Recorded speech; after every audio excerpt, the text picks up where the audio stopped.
card, make sure that Steve gets it.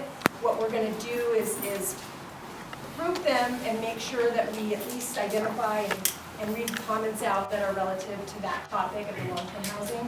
And then if we have time, this is a fairly small group in comparison to some of our other meetings, we'll also read the other comments. We may or may not have specific answers on the code enforcement stuff, but we will provide the information we can. And then we are also separately working with code enforcement on anything we're hearing here related to those topics. So I failed to introduce myself. I'm Heidi Huron, I'm the planning director. And then we also have Mark Wardlaw, which is the land use services director, and Steve Valdez, planning manager. And then I'm going to turn it over to our consultant for Placeworks, Colin Drucker. Thank you. So my name is Colin Drucker. As Heidi said, I'm a consultant, but I've been working with the county for a long while, various efforts. The countywide plan, we held meetings here. Also worked on their housing element, which is why we're here today. That was the county's long-term plan to look at how to provide a wide range of housing, market rate, affordable, small, large family, and the issue of short-term rentals and their potential effect on the market came up, particularly as it relates to long-term rentals. So the county took that information in and said, all right, we're going to have a program, we're going to study this, and aside from, as you said, the nuisance issues, can we find hard data that says, yes, we are seeing an impact and it is decreasing the amount of housing or it is affecting the tendency of long-term renters. So that's really why we're conducting these meetings. I'll run through kind of the timeline of everything in a little bit. But I just want to emphasize, snag one of these again. If you have not filled out one of these and you want to, we're trying to let me get through the presentation relatively quickly. And instead of having kind of a call and answer Donahue type situation where everybody in the audience talks, we're trying to get everyone's content here so we can read through these, prepare answers so we can better answer you, accurately capture your question, and then just kind of get through things faster. So we're going to read these through.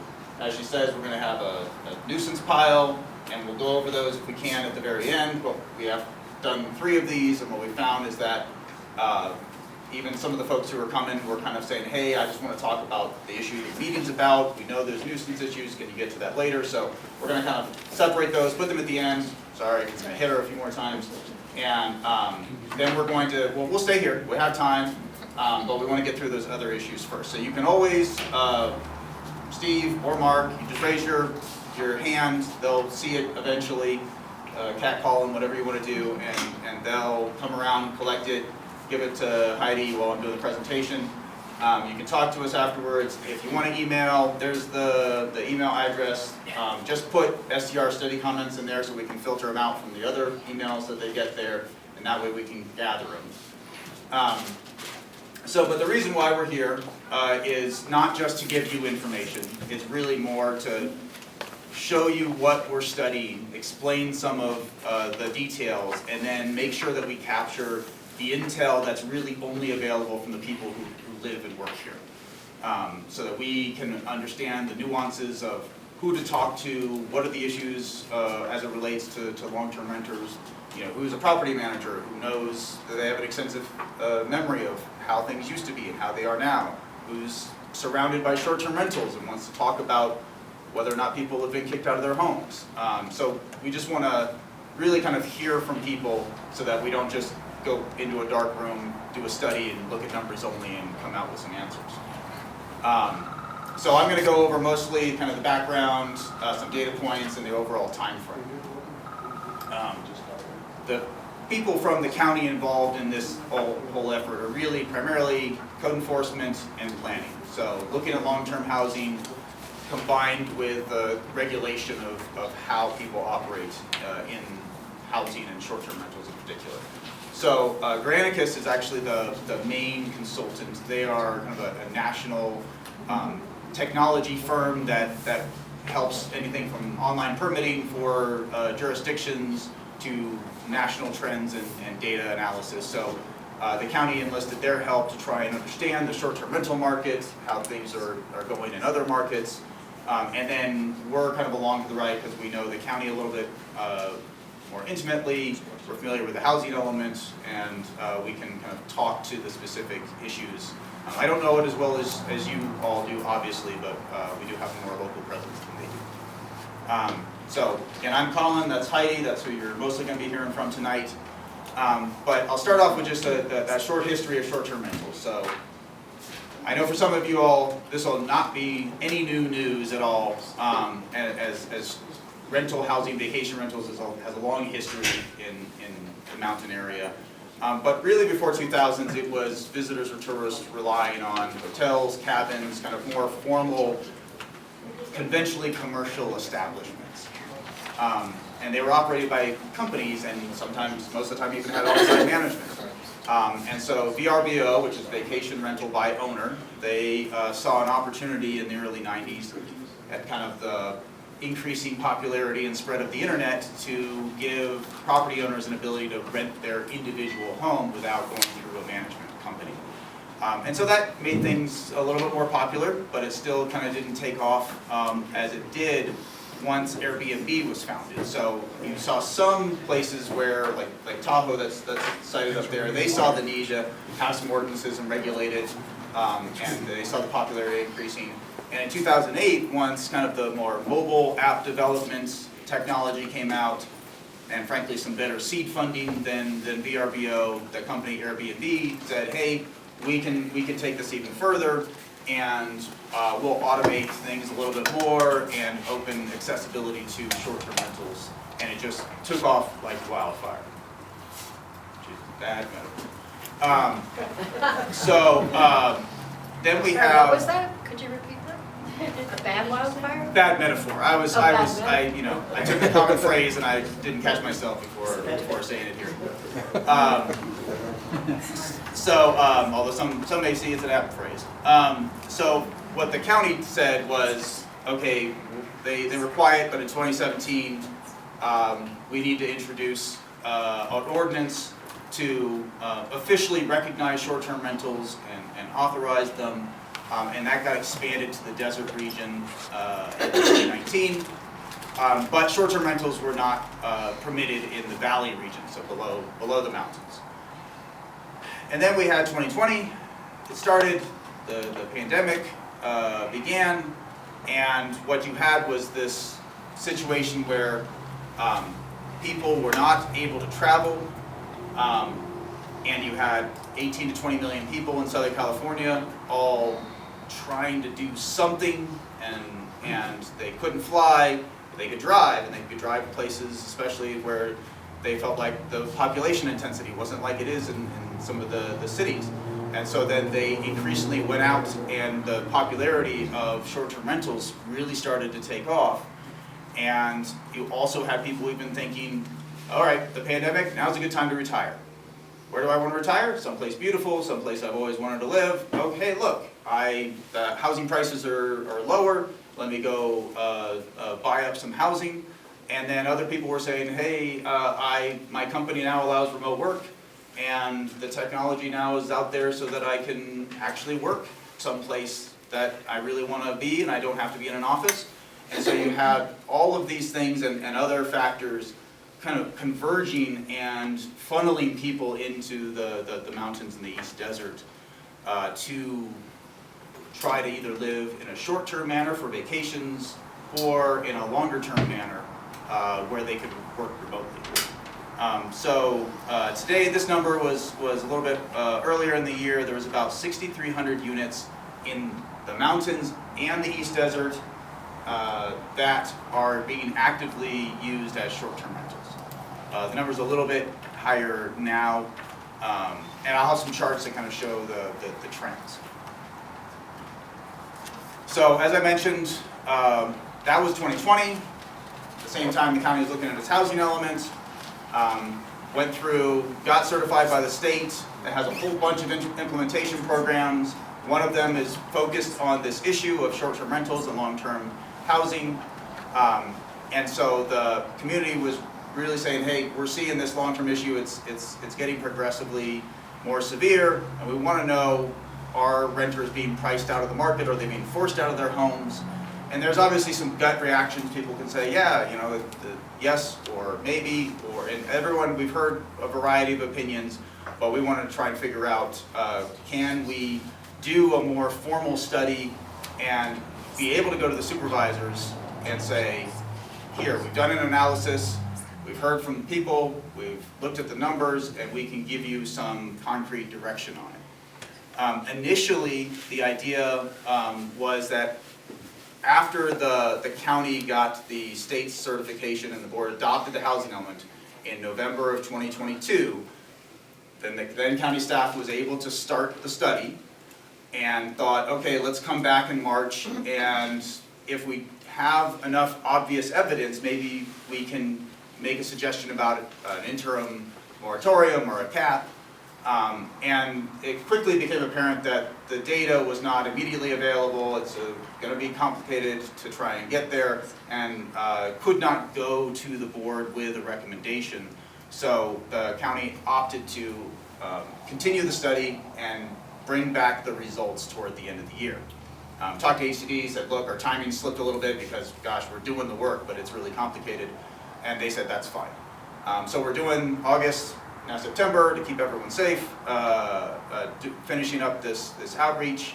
And the idea is that we'll work through to the end of the year to complete the study, incorporate all of the input, follow up on the leads we get from hearing from the public, and then make the recommendation to the board. And then immediately after, whatever. First on the study area, so just in case we haven't heard anything saying too much about it yet, but this is not about the city of Big Bear Lake. This is purely about the unincorporated areas, particularly the community planning areas in the mountain region and the East Desert region. There's not really a saturation of short-term rentals in the North Desert area as of now. There's really not the concentration or even the raw numbers. And these are the areas where we have heard the most concern expressed. So this is where we're focusing our study. Our primary initial step after that was to look at the county's permit database. You can go on str.sbcounty.gov and see the map. Just a dot map, just shows where the short-term rentals are. There is data behind that that says, okay, we know what APNs they are, what, assessor parcel number, where they are. The county enlisted another entity to help track down illegal short-term rentals, so not just those who have either applied for a short-term rental permit or officially been sanctioned to list on Airbnb, but those who are listed on other sites as well. And then creating that list, that parcel-based list of historical and currently active short-term rentals. Because sometimes people have their home as a short-term rental in 2020, and they're not in 2021, and then they do in 2022. So we want to understand the patterns. Then the tough part. The tough part is identifying the number of short-term rental units that were previously occupied by long-term renters. And this is much more difficult than homeowners, because homeowners pay property taxes. They have a homeowner's exemption on the property tax rolls. They don't move as much. And so it's easy to track down. Renters, there's not as much information that we can get because most, especially because in the mountains and East Desert region of the unincorporated county areas, is mostly single-family housing. In the mountain regions, there is a much larger amount compared to the East Desert region of multifamily, multi-story structures, but it's still predominantly single-family homes. And there's only recently any companies tracking rents and occupancy of single-family homes for renters. The assessor has certain information. The census has some information. But there's always issues with all data sets. In some cases it's privacy-based, where we just can't get past a certain point of knowledge. In other cases there's literally legal prohibitions. And sometimes those that we can get to don't have that fine-tuned data that allows us to understand. I will take this opportunity to indicate I'm going to try and get through this. So that's where we're going to try and funnel all the questions through there. So, but it's about this right here, this yes. one slide. Yes, I know. The county it requires renters to rental homeowners to have a license, but the county does not enforce that. Yes, we So will, that would we will be be an able easy to, fix. we will be able to talk to all of those, and that, those are the type of questions, you know, feel free to bring those up, but I am just trying to barrel through this, because otherwise, we have found with some of the other meetings, we never end up getting to the end of the presentation. The, you know, variety of data sets, some of them are listed up there, we want to hear if there's any others. But here are some of the data points that we can share right now. So you've got the unincorporated mountain and east desert regions. And don't worry, we're not lumping everybody into just one big study area. We are understanding that Sugarloaf is different than Crestline. You know, they're all everything, and all of that is very different from Joshua Tree. So the numbers I'm presenting here are presented to represent the entire study. That's because we're just going out to everybody. But we are parsing the numbers down, looking at things at a community level. But just in large trends, we have 50,000 housing units, occupied or unoccupied. At about 6,300, the number's a little bit higher now, of those homes are being used for short-term rentals. Of the short-term rentals, about 93% are single-family homes. So there's some multifamily structures being used pretty much exclusively in the mountain region. There's some of those. And almost every short-term rental is a whole home rental. That means you don't have an owner or a host there. So some of the data points, when we looked at when did short-term rentals, when were homes first used as a short-term rental, more than half first became a short-term rental in the year 2020 or later.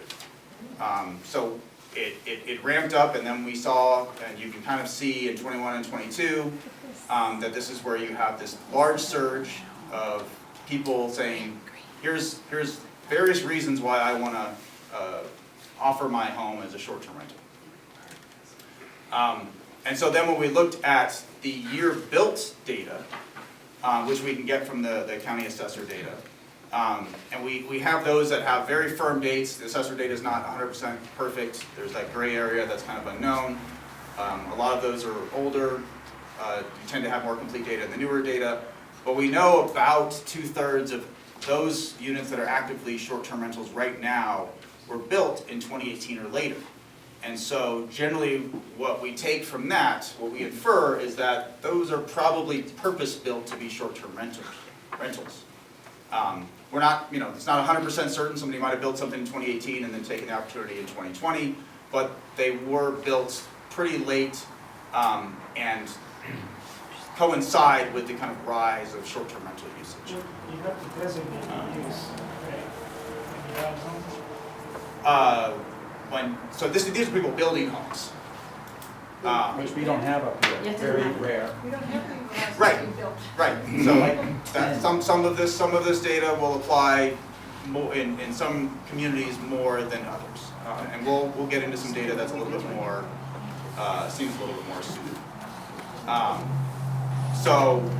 And some people are building, you know, new cabins, new ADUs. They are building new structures in the mountain region, or repurposing units that were, and fixing units that were not habitable, and using them as short-term rental units.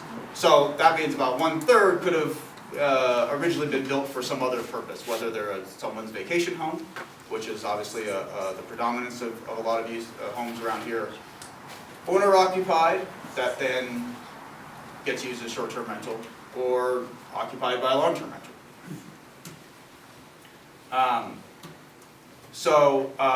This graph shows the general trend of the total number of active short-term rental units. So this is not a cumulative number. There's not tens and tens of thousands of short-term rentals. So this is the whole study area, there's a little bit of the I don't think this includes the North Desert. There's barely much there. So you can see it kind of peaks a little bit in the dates, which I don't expect necessarily everyone will be able to view.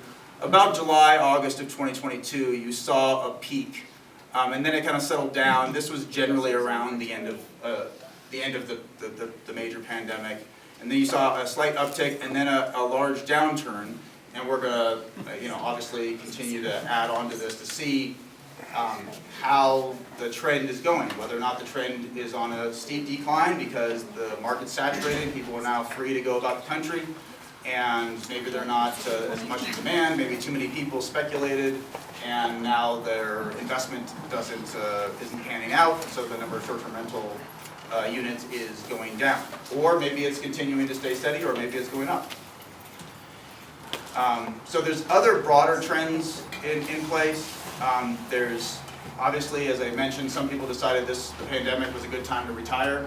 And the baby boomer generation, that large block right now, they really started to surge at the beginning of the pandemic in that retirement. It just kind of kept going up. And so you have people, again, looking for where they can live, where they want to live, versus where they have to live because of a job.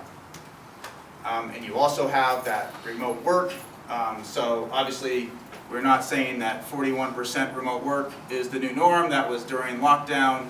But what we have seen is that still about a quarter of some jobs are being done remotely. In my company, we all generally have 1 day a week where we're encouraged to go in. And so you have a lot more companies who, kind of the new normal, they don't have to work in a centralized office. So that increases the demands on people being able to live elsewhere. You had, this map is of the mountain region. I am not expecting anybody to read this. All you need to see is the colors on the map. This is generally the mountain region.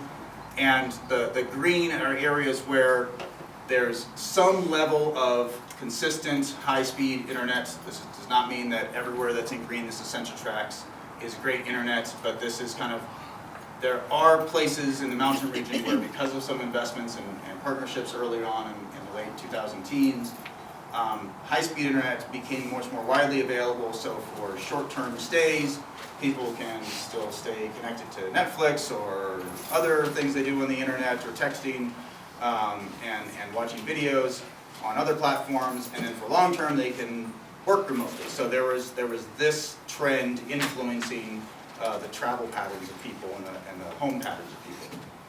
And then you had home prices. And so this is generally around the pandemic, and this is all of California. But we do have numbers where we look at every single zip code and see whether or not areas in the mountain region grew faster than areas in California. And in general, we do see that housing prices spiked higher than they did in the other parts. And that was, we think, in part due to the popularity of people saying, I don't want to live where I live anymore, the mountains is a great place to be, let's go buy homes there. They're used to buying homes for $500,000 to $1 million, and they come up here and the home prices keep going up and up and up. You see a slight dip, and that's due to the interest rate being raised, but then it kind of started to peak back up again, and housing continues to be in demand, and as was mentioned, they're not making a lot of homes in the unincorporated area as compared to some other areas. And that was another thing that stopped in the pandemic, was you had the supply chain stopped, people got sent home to work, so housing construction couldn't apply or couldn't continue. And then you have infrastructure constraints in the mountains. So you have all these reasons why housing continues to not necessarily be built, and therefore prices keep going up because you have a limited supply being competed for a bunch of different buyers. But what we expected to see, we're looking at census survey data, and what we expected to see was an increase in vacancy or a dramatic decrease in renter occupancy. And there's always limitations with census data. It's a survey sample. It's not the decennial data. But we just kind of thought, okay, that's not what we expected to see. We would have thought that if there was a big displacement issue going on, that rental occupancy rates would be going down, and vacancy rates would be going up, because a short-term rental use is not going to be deemed an occupied housing unit. They don't count people on vacation as tenants. And instead, what we might kind of pieced together from some of the data that I was walking through is that people are increasingly moving to the mountain and east desert regions, and is still perhaps that type of just general market activity replacing either vacant homes, or some of the pressures on the rental occupants are being applied by people willing to come in and buy the homes. So I am going to stop talking in another minute or two so we can get to questions. I know everyone, I know it's never great for me to say, no, we're not taking questions right now. We want to maximize the amount of time we have for questions. So in summary, the county's busy trying to figure all of the data out. Want to hear from all of you, August, now September, due to the weather. And kind of, we initially targeted kind of early September to collect the data, but we obviously had a delay this meeting, so we're looking more towards October or so, and then bringing the findings out so that everyone in the board can see by the end of the year. Some kind of notes on what we're not studying, because this is a complex issue. There's a whole bunch of different factors. I know the city of Big Bear Lake did a study. We know who did the study. We are not looking at the economic impacts of tourism or short-term rentals and the impact of the tourist industry. We're not looking at the impacts of other lodging providers. We're not looking at what's the influx of short-term renters on the ecosystem, or kind of the fiscal or budgetary impact. So we're really trying to focus in on this rental occupancy, affordable housing issue. We know that the seasonal nature of the economy, and historically, especially in the mountain regions, means that worker housing has always been somewhat of an issue, and we're also hearing that it's increasingly an issue. So that's one of the things we want to talk to you about. So now, again, I will promise I actually will shut up, and these are all the ways you can find out more information, especially if you want to file a complaint about a nuisance issue. And if you have a comment card, please raise your hand. What we're going to do is start going through them here, and then once we get through, Steve or Mark, we got I think a half raised hand over here too. Once we're done with all the comment cards, that's when we'll start just letting people popcorn through. I do want to emphasize, and I will try to reiterate it and potentially be kind of a butthead and say we're not going to go there, we're not going to answer your question. What we have had happen in the past is Heidi reads out a question, somebody says I have a follow-on question, and then 7 people later we're still talking about the same question. So we're going to not do that. We're just going to have Heidi read through them, try and give the answers to the question, and then just get through these as fast as possible so then we can get to more open formats. But we will stay here. We're not trying to suppress anyone or just like read questions and run out of here. We'll stay here. We stayed an hour later the last time. We have no problem. Well, I got no problem staying here. I know others probably don't too. And we actually have not a huge stack of the cards, so. Yeah. Water. Oh, yes, sorry. If everyone would like water, please get up. So we don't, Be rude. these should be fairly quick to get through, and then we'll be able to kind of get to the audience on that. Give me 1 second to get these last ones in here.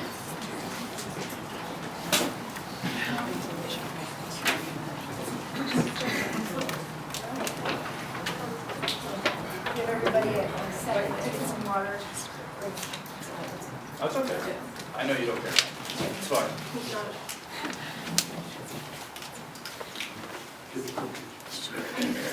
All right, okay, going with the first comment card. I am concerned the county's study will not capture the unique housing market in Big Bear. This community has always been 80-20, 80% second homeowners, 20% full-time. Second homeowners have rented short-term but do not offer long-term for decades. Big Bear Lake did their own economic impact study, which covered the period 2010 to 2021, and found that nothing had changed over that period, still 80-20. Tourist town then, tourist town now. Their study found full-time residents continue to comprise 22% of the housing stock, as they have historically.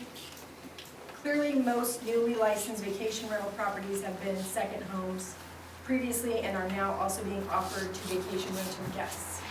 80% second homes, We are the housing market. Please don't lump us in with the entire county. I think Colin had mentioned, for the purposes of the presentation tonight, because we've done different communities, we've kind of given it as a generality, but our final study does have much more breakdowns. Can we comment? No? Yeah, no, we're gonna try and get through Okay. it, Yeah. but thank you. So, I'm sorry, you're gonna just read the comments and then, Some of them will have, well, yeah, and then some of them will have questions, the cards that have questions, we'll get those. We will and then answer, we'll we will, definitely yeah, do- provide the answers we can, Yeah. and then we're not just gonna read them and go, okay, that's. Yeah. that's Some of good. them are just comments, so we just want to make sure everybody can hear. yeah, I'm just Yeah. asking about the format. Per your presentation, there are approximately 6,300 STRs in the unincorporated areas at the time of the study. This equates to 12.6% of all housing units in the unincorporated areas. As of May 10, 2022, there were 5,299 permanent STRs in the unincorporated areas. At that time, the Big Bear area had 1,849, or about 35% of the permits. Using that same logic, unincorporated Big Bear now is about 2,200. Can you confirm this? If not, how will the general public be able to confirm it in the future? Yeah, we will have numbers that look at short-term rentals by community. It'll be as up-to-date as the data we'll have there. You can see, it's actually interesting that these two comments were back because there's a history of second home ownership, especially in the mountains community. And so sometimes the short-term rentals being framed as a percentage of the housing stock, there's still validity to looking at that and being concerned about, okay, how much of a percentage, but there also has to be, you want to understand what percentage, would those homes have ever been offered for long-term rentals? Or do people have them as second homes and they sit vacant for 9 months of the year? Yes. And then they are, taking this opportunity to use them in the seed time, they don't want to use them for short-term rentals. But we still are looking at kind of that high proportionality. And bear with me, this particular commenter has a few questions, so we'll get through these.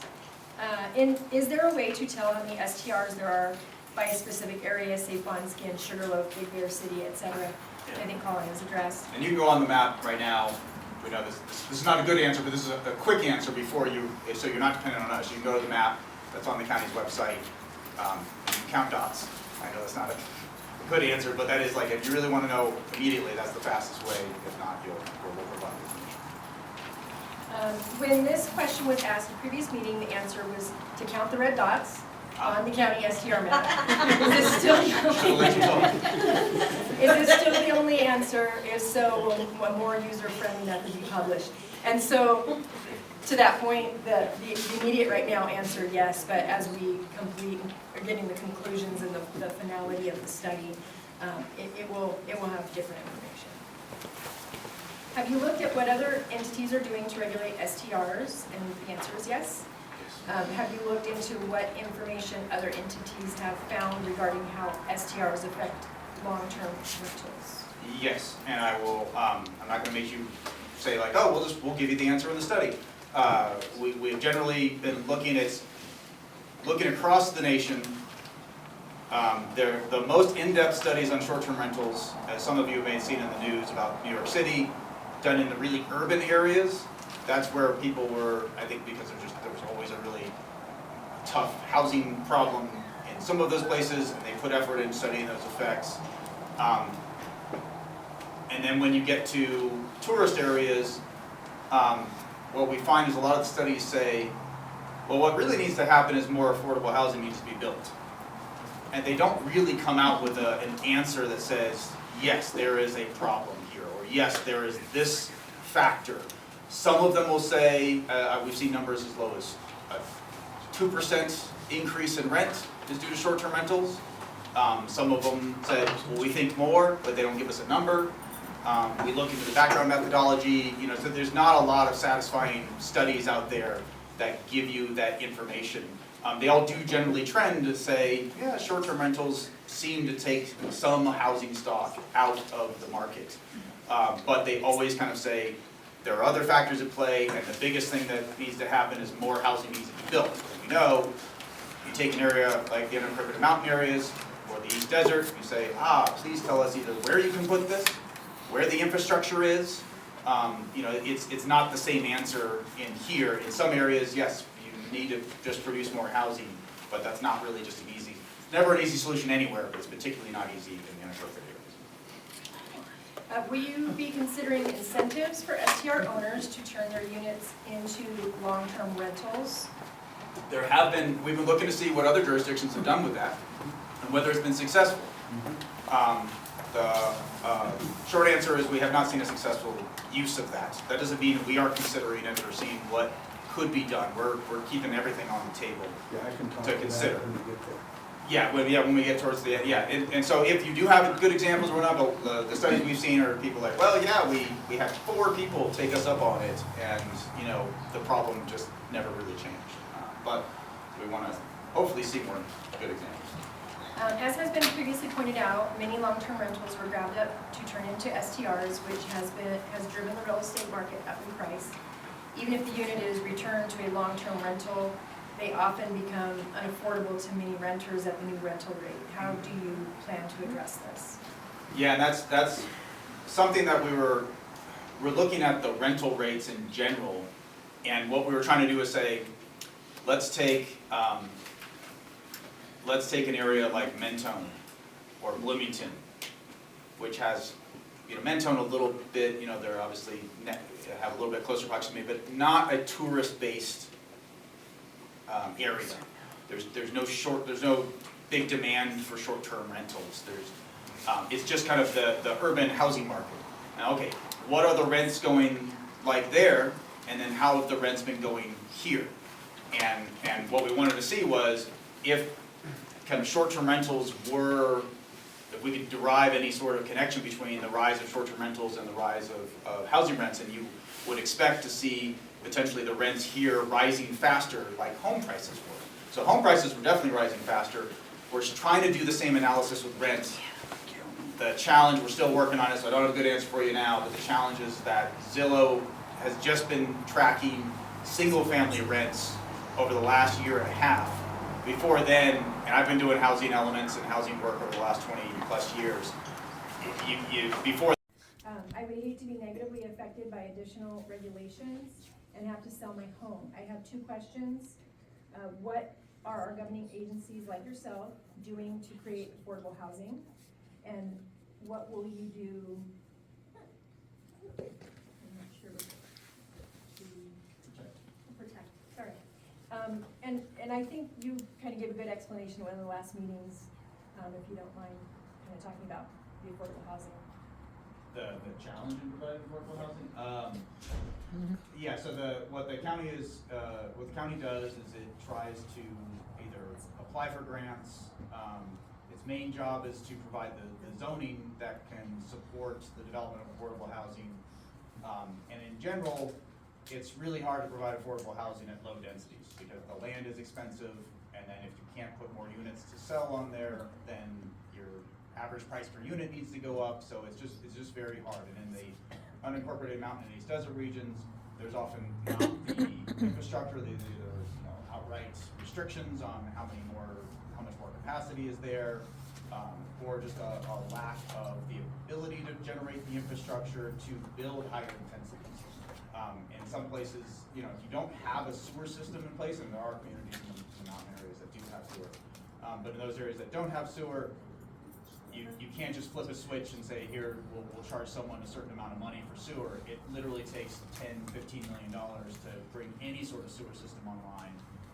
And then even if you have a large number of people on there, we're looking at another community in the valley, and it's more like $50–60 million to support, and that's with a community that has thousands of existing homes and potentially more homes. So what the county does is try to either work more to get vouchers so that people can use them to apply towards existing homes, existing rents, first-time homeowner, or other types of homeowner assistance packages. So the county's job is to go try and get all of the resources set up so that people can get the funds in place, or funds in order to build individual projects, so the county can be a partner, leverage some funding, apply for funding from the state or the feds to package up together It is still so expensive to build housing that, $2 million doesn't build 500 homes. It builds 10 homes or something like that. So it's just very tough to do affordable housing, and then whenever you're in a very desirable location, when the market decides you are the place to be, then the prices go up. We saw this, North Dakota was never on anyone's map to go be a hot housing market. And when the oil fracking and everything was going hot up there, it was, $3,000 a month to rent out there. Prices have gone down because people aren't there as much anymore. You've seen people go to Texas, people go to other places, and suddenly the housing markets are going up. So we've seen increases in the mountain and desert regions where it's that challenge of how does the county work with the market to try to create more affordable housing while all of the costs are going up. So there's a lot of programs, a lot of things. I'm not going to go into the next 400 minutes about what the county is doing on there. I can talk more about it later. But thank you, because there are a couple of comments related to that, so that I want to make sure that was addressed. Okay, what data do you have of the number of long-term housing purchases that were by buyers from the same community? If locals couldn't afford to purchase homes prior to 2020, how could those be seen as an STR issue versus a home pricing issue facing the nation? So we're looking at a couple of things. One may not be related to that comment. We're looking at who owns, where the location of where the people who own the short-term renters reside. Are they in the community, or are they elsewhere in the region, or are they elsewhere in Southern California, or are they out of the state? Just to see what the kind of ownership and management issues might be, or just the trends. Looking at what I think in order to get that data, you would need to look at the previous residency information of homeowners.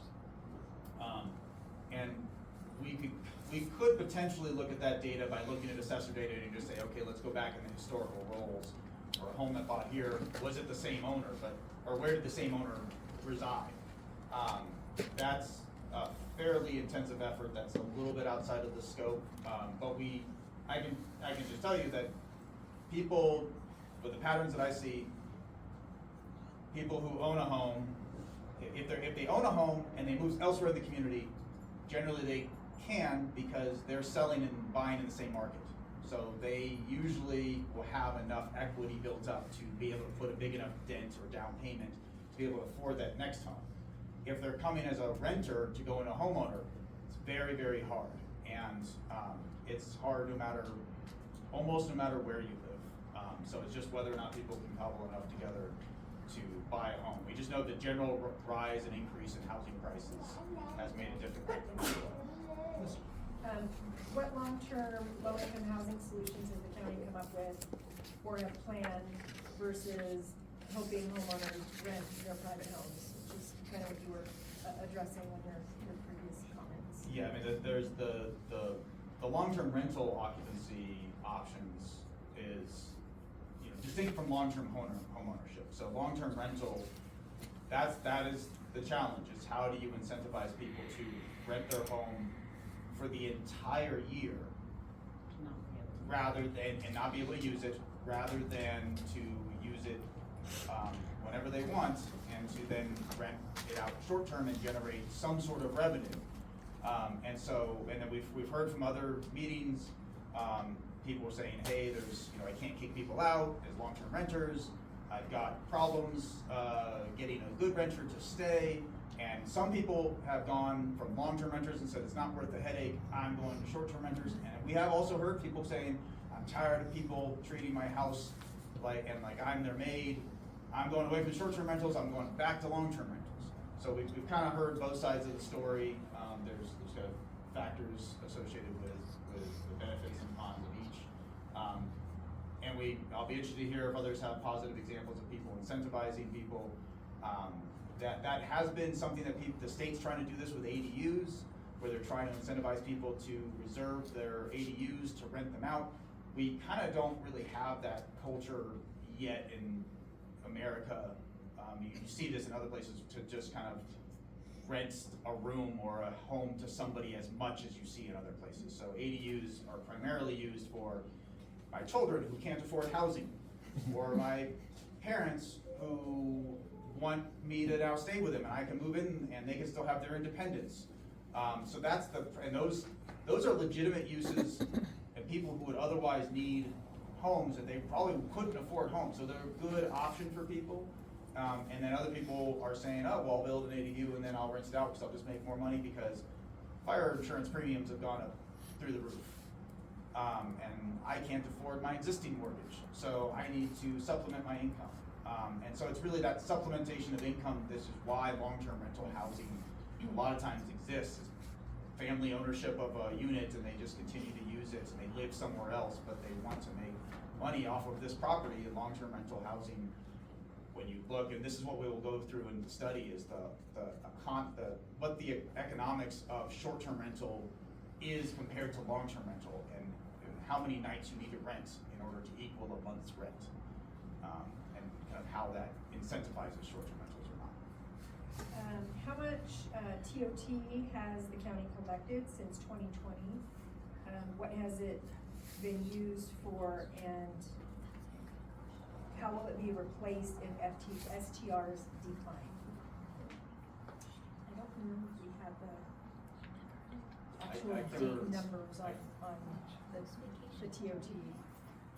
I think that's something we have to look into and can get back, but I don't think we have the specific numbers on the number of transient occupant tax. The TOT, it does. It does go to, yes, it goes into the county general fund. Can you get the number for the renewal price too? I'm sorry, what was that? Like the renewal costs for the permits as well? Yeah, we can go into more Yeah. other cost numbers if you want. Rather than looking at all county areas combined, Big Bear Lake, Big Bear City is primarily a tourism community, second home. So it should be viewed as such versus down mountain. Is that being taken into account? Yeah, And yes, it is. and I'll just elaborate on it a little bit more. There are definitely some communities that are more long-term occupancy, not tourist based, even though they're in the mountain region. The East Desert in particular has a number of communities where this has been a much more dramatic departure. They don't have the history that the mountain communities have with the tourist economy as much. So we are breaking it down by community to understand. And by the way, when I say break it down by community, you will not see every single statistic broken down by community. I want to be clear, but we will be looking at a lot of the information and looking at recommendations by community, so that we're sure to understand that, for example, in the East Desert, you have plenty of land. You can build kind of almost wherever you want as long as you can dig down and get water. That is a very different circumstance here.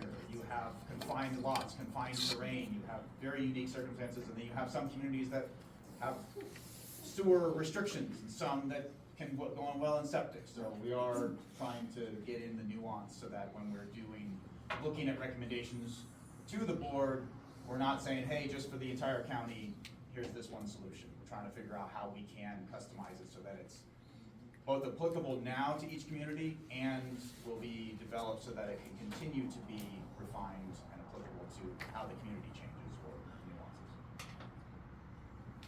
Per South Lake Tahoe, limiting STRs did not help the workforce housing issue. In fact, there is evidence that the economy has had a negative outcome in South Lake Tahoe after limiting STRs. We're going to try and look at the outcomes of those.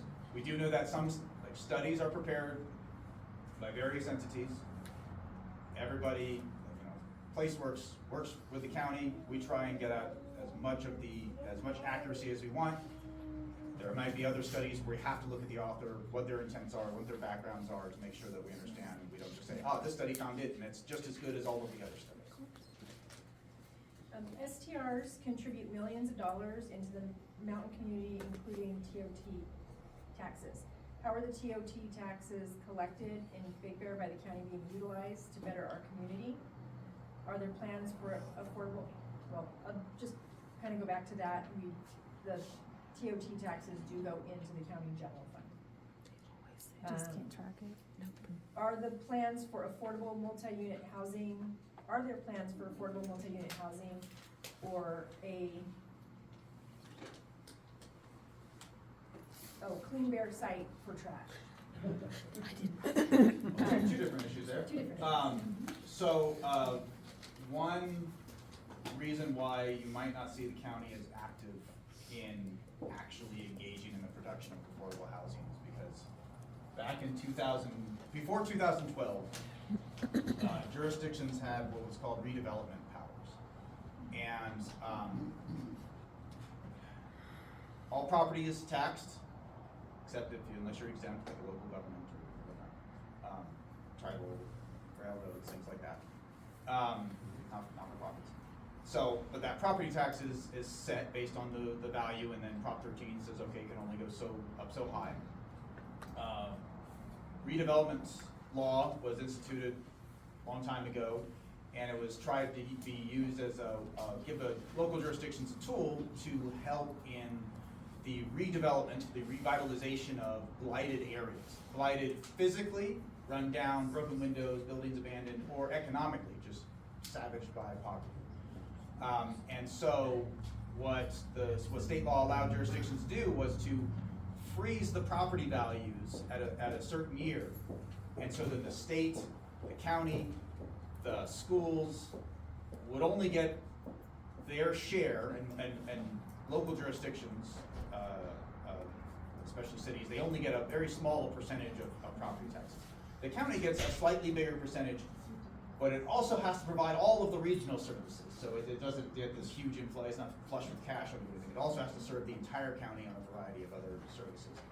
But what redevelopment said was, hey, a jurisdiction could freeze that property tax level, and then if they invested money and people came in and built new housing, new commercial sites, and property taxes, property values rose, then the tax increment, that amount that would have been the property tax based on the new value, completely goes to the jurisdiction. It doesn't really go to anyone else. I think the schools still got their chunk. So it was a huge amount of money.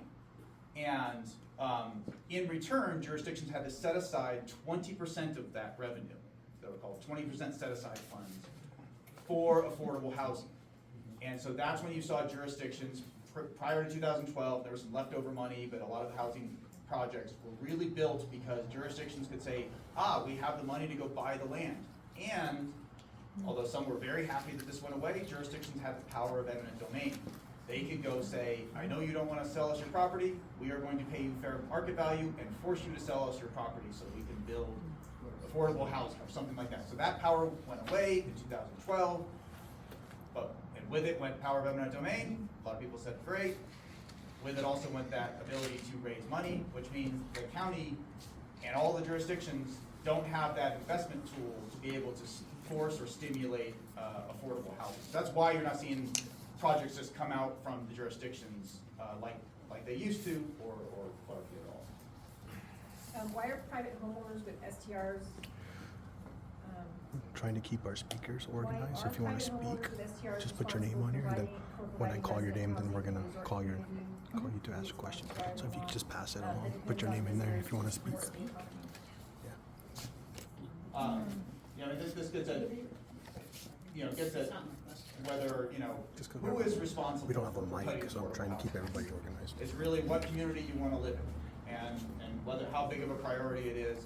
There are state laws that say, the state legislature has said, we know there's some communities who would outright just put up a gate and say there's no affordable housing in here at all. All we want is $1 million plus homes, or $2 million plus homes. So there's obligations for jurisdictions to come in and say, hey, you can now build here and also build the housing by right, so that nobody can go up with planning commission and the board of supervisors or city council meeting and say, I'm gonna just make a lot of noise, and then the city council or board of supervisors can say, oh, now we're getting a lot of pressure, we're gonna say no. And so there's been laws passed to try and streamline it. So that's what all of the laws have been trying to focus on, is how to get more housing built without the obstacles that they could face. The problem with housing is not STR or Airbnb. It was COVID, when Southern California, 25 to 30 million could buy. Was it became a #1 city to buy into for Southern California. This is for people who speak. Inflation and bad economics. Taiwan may go to China, just like what happened to San Marino, Pasadena, and the area when Hong Kong went to China. When a multi-billion company bought Bear Mountain, Summit, now Snow Valley. What number have been converted from long-term to short-term rental? I wish I had that number right for you, that's what we're trying to figure out. County doing any housing development, housing apartments, which Colin has addressed. Do people know they are not forced to live here? Most STRs are probably family vacation homes that have been in family for years. Why allow multiple STR permits to one person?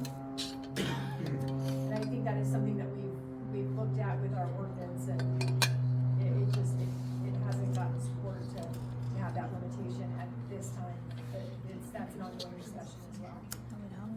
STR allowance makes it easier to buy a home as a young person to help supplement mortgage. People who live in the area and long-term rent also get to use the internet. Don't you think people will still have vacation homes, whether used as short-term rental or not?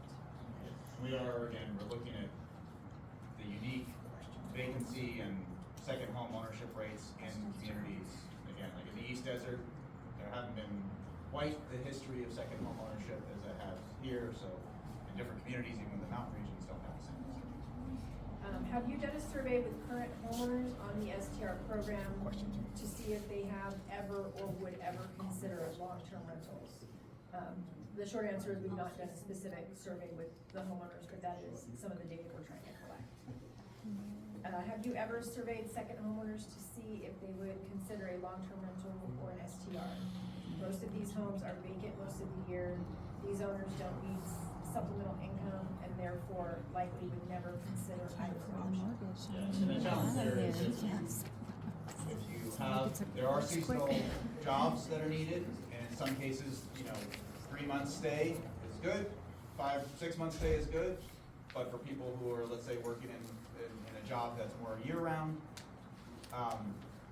it's at best problematic to have to move every 9 months. If somebody says, oh, I'll rent it to you for 9 months, then get out of here, you gotta go couch surf or figure out how to make, live with someone else. So that's the inherent challenge, is you get somebody with a second home, and they wanna use it for at least a week of the year, and that doesn't jive with long-term.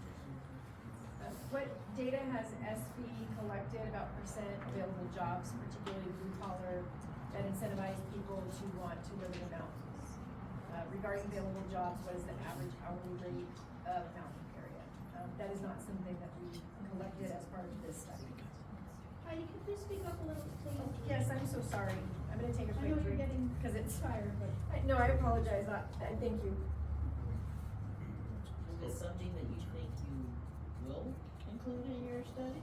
So I think looking at the economic side of it, once I think we're not necessarily going into the ability to pay. We know affordable housing is a problem.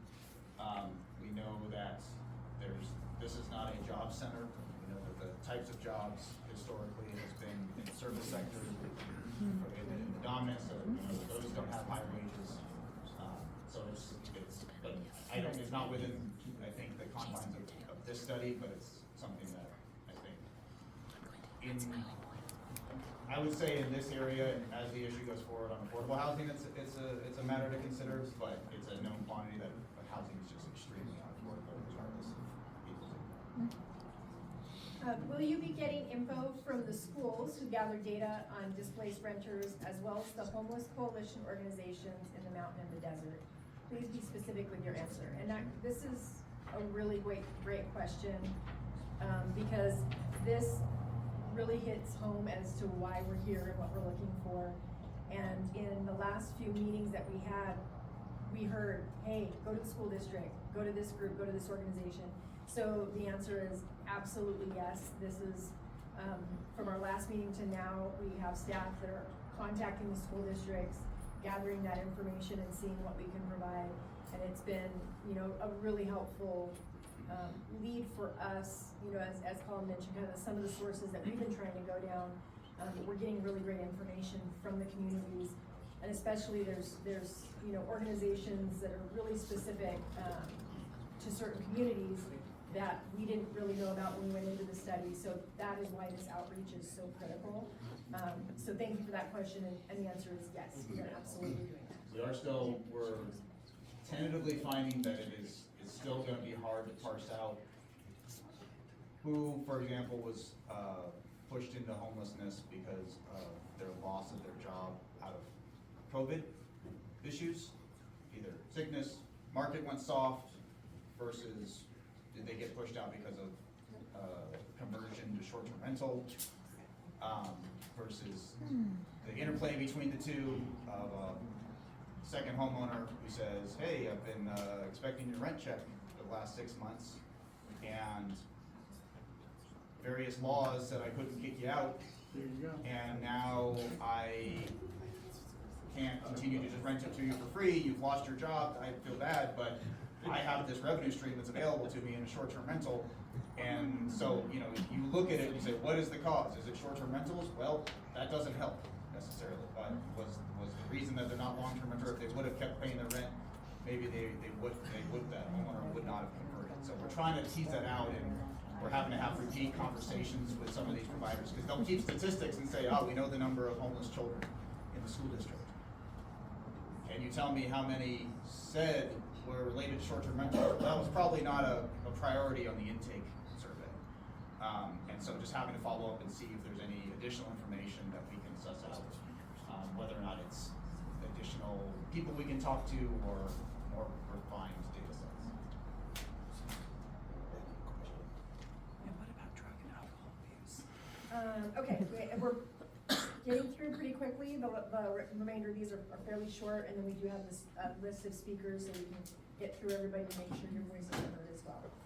I'm looking for Michael, because this just says Big Bear Workforce Housing Initiative, and I'm not sure if you want to elaborate on that when we get to the speaker. Yeah, that's part. fine, thank you. Thank you. I'm a realtor. Depending what is covered, I would like to offer input.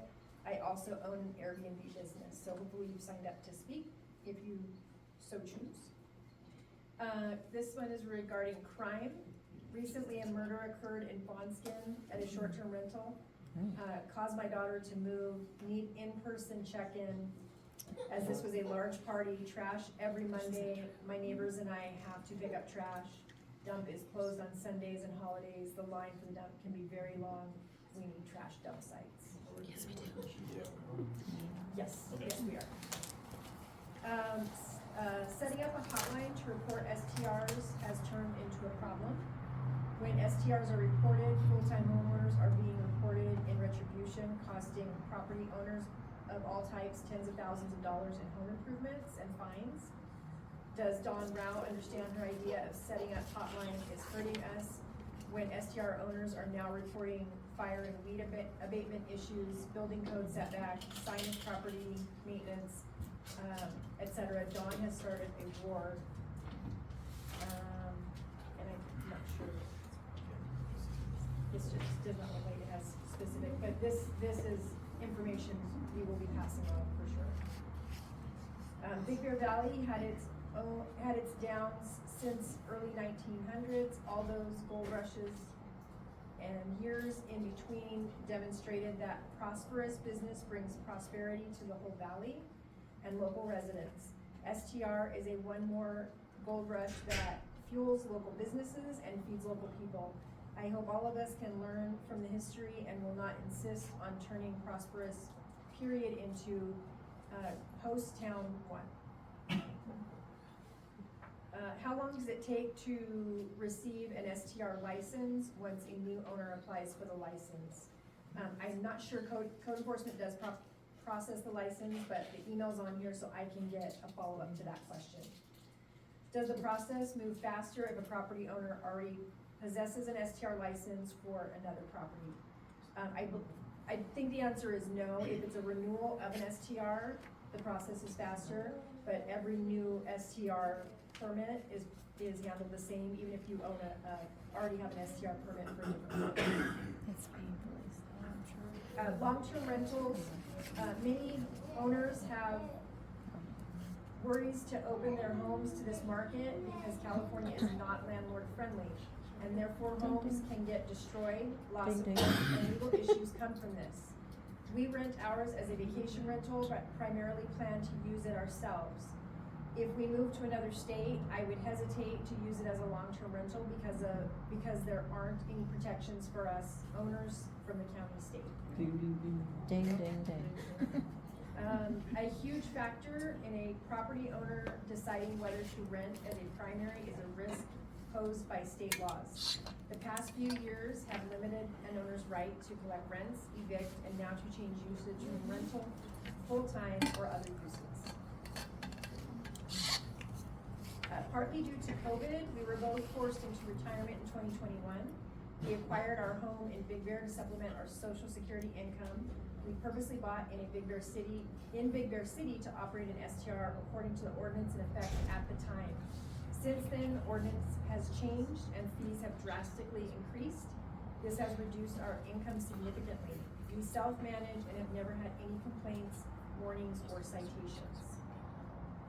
Last comment card. It was our dream to own a home and live here in this community. Unfortunately, due to medical reasons, we've had to rent down the mountain. We decided to use our home as STR, but even that has become expensive or difficult to sustain. We tried to use our home as a long-term rental, but it sat unused for months. Inevitably, Big Bear is a tourist economy and STRs are a key contributor to sustaining the flow of tourists.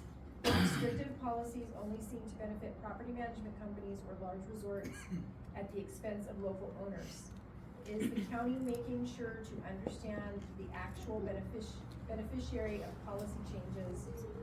For example, in-person check-ins helps property managers who can use the structures that are unaffordable. Is there a second sign-up sheet going on? All right, so thank you for your patience, and as we promised, we are gonna make time for everybody to have a follow-up or speak. And the first person we have is Sharon.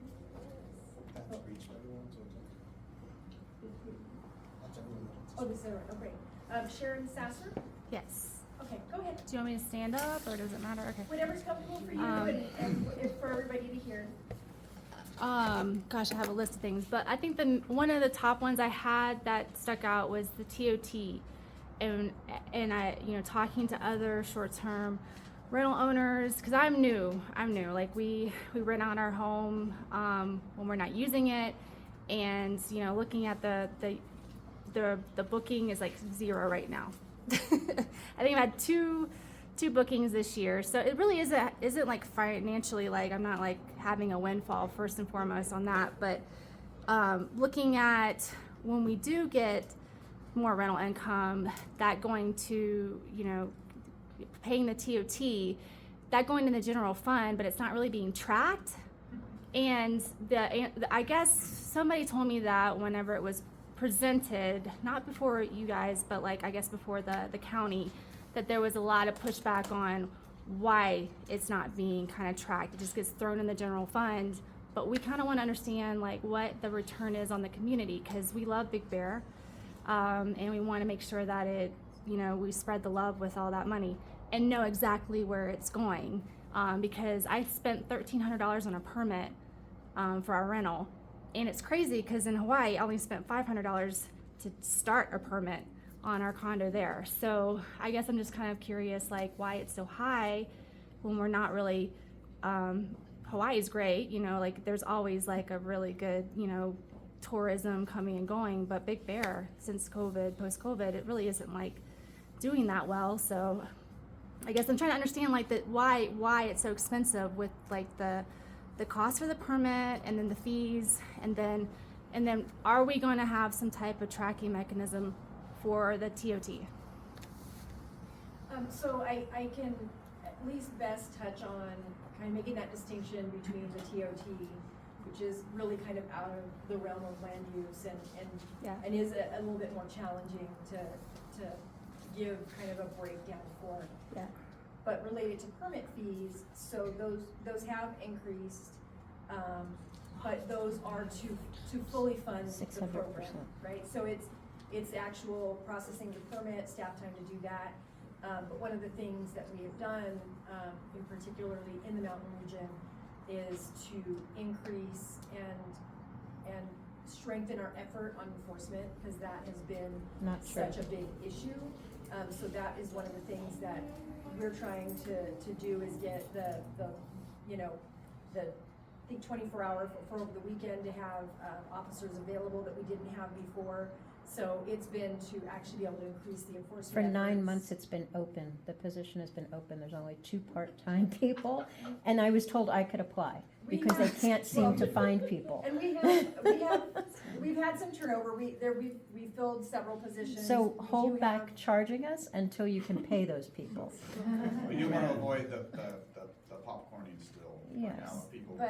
But that, I mean, and that's what we, in order to be able to hire those positions, we've also done contracts, so we have contract enforcement where we can't hire staff. We've gone out and done contract, in particular to do that 24-hour enforcement for those weekends. I'm not sure what you guys' experience is, and we can probably get into that, but some of the other mountain communities said that they've noticed the difference and have felt that there is greater enforcement, and that some of the enforcement issues that they were having, or the length of time to get a response, has been reduced. But yes, it's an ongoing effort for us to get those positions filled. All right, Tara? Forget the last thing. Yeah, I just want to make comments on kind of what I heard tonight. I think the overriding issue, and it's across the country, as we all know, affordable housing. And I feel like we're chasing our tail in a way, because what I also heard was the county's hands are pretty much tied. There's like all these reasons why the county isn't really going to be able to sort of build or provide that. So what I'm hearing is that you're expecting private homeowners to provide that. And there are about 90 some properties available right now on Zillow to rent. And a lot of people will claim they're not affordable. So for instance, your example about COVID, when people could live without paying rent, I don't have a long-term rental. I thought, oh my gosh, thank God. Can you imagine that? That's how you pay your mortgage. And you were just, so the government basically said to individual property owners, you're gonna help us out here. Wow, they might have kids in college. It's really a lot to ask a private homeowner. So that's a great example of that. I don't know that we can bring down that price. We have expense. So what I'm hearing is this is all intrinsically linked to affordable housing. Like, how are STRs affecting the housing market? Well, here in Big Bear, I feel like we fund and we hire. We provide so much economy. That's how we're affecting it. We're not really able to provide affordable housing. And I think that's what the county's looking for. And I just, I don't know how that ends. I mean, if density caps, which I think would be horrific for communities, because you have different values on different streets, can you imagine that? People won't like it. So if that's the way to fix this, I just don't see the end game here, because all I hear is affordable housing, affordable housing. I hear it everywhere, but I feel like I also hear always from government officials, so like yourselves, we don't know what to do. Yeah. I mean, so what do we do? I don't think we can fix it. And that's where I think you've seen I mentioned it briefly. I'm not going to go into all of the laws, but you might have seen over on news sites, there's like all these housing packages, and basically what the state legislature did is said, all right, enough red tape on getting houses built. So that was kind of the effort to say, because before what was going on is local governments to say, okay, well, we're not sure if we're going to approve your housing, and you have to do these 453 Right. things. I've heard this, yes. And then at the same time, please provide affordable housing, and that you need to have more housing in general. Otherwise, it's a tight market, and therefore there's more pressure on upward pressure on the prices.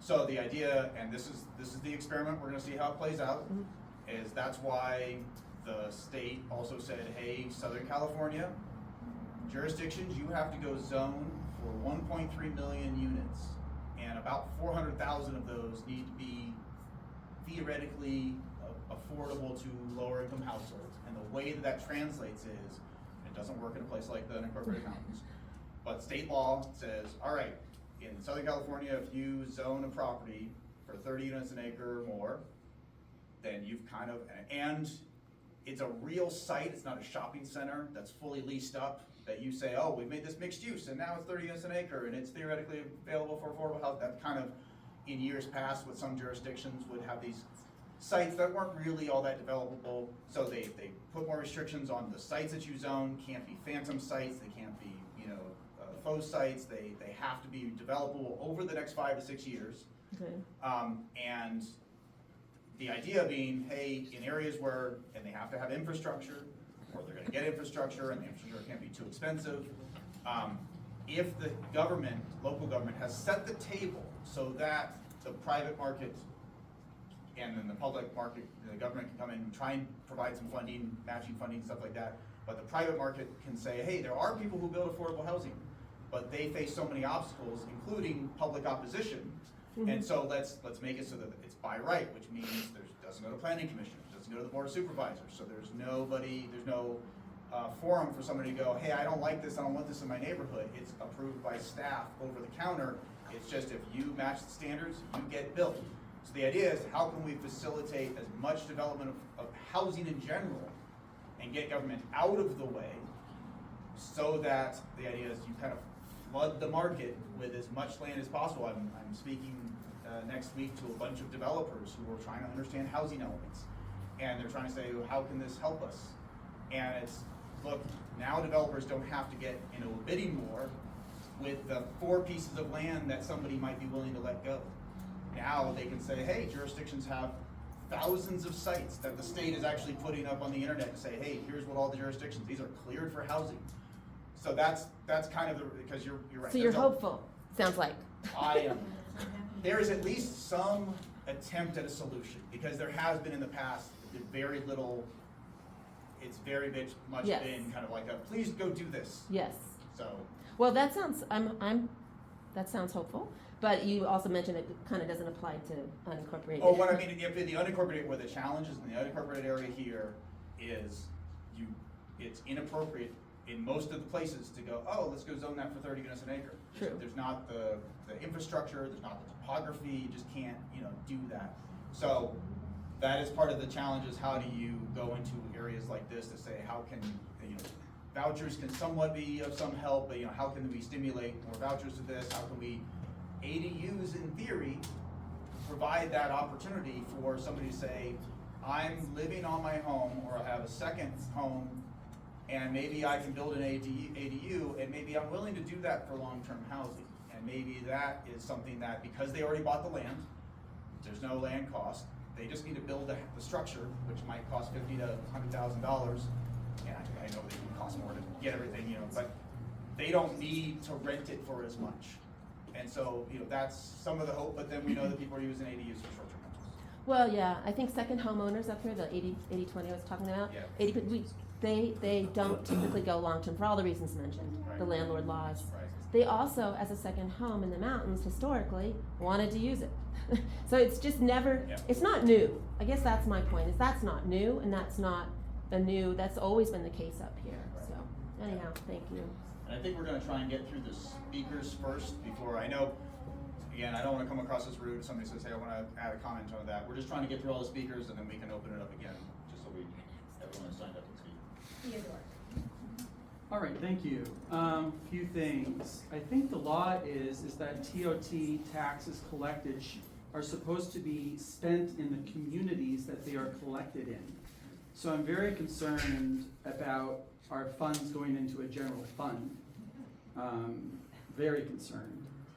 Don Rowe's own enforcement officer said at a supervisors meeting that I attended, when she asked them, how are the enforcement calls? And this was about 2 years ago during COVID. And her own enforcement officers said that the calls were down. She said, I can't believe that. I have it on tape, I will show you. So, I really want you to look at, as a part of your study, what's really being reported. Is there really a problem? I mean, just look. Because I heard her own enforcement officers in that meeting say, the calls are down, and she's like, that can't be right. So I have that on tape. In 2011, in our own community here in Big Bear, there was a petition turned into the city of Big Bear Lake with 1,200 signatures of local residents claiming they do not want low-income housing. Jim White was in charge of a project here in Big Bear Lake to bring over 300 units next to the Kmart and other areas throughout our community. And he said, because the community didn't want it, that's why we don't have it. So today we're feeling the impact of our community not looking forward. I also work in real estate investments.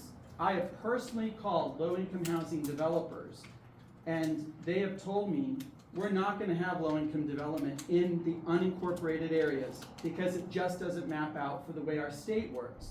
Because they want to build low-income housing near grocery stores and transportation, and that's how they get their funding. So I want everyone in this room to know, Sugarloaf will never get near a high school a low-income housing project. We are not ever going to get it unless we develop that area, which none of us want to have happen. So we need to understand how it really works, okay? Only 2 more comments.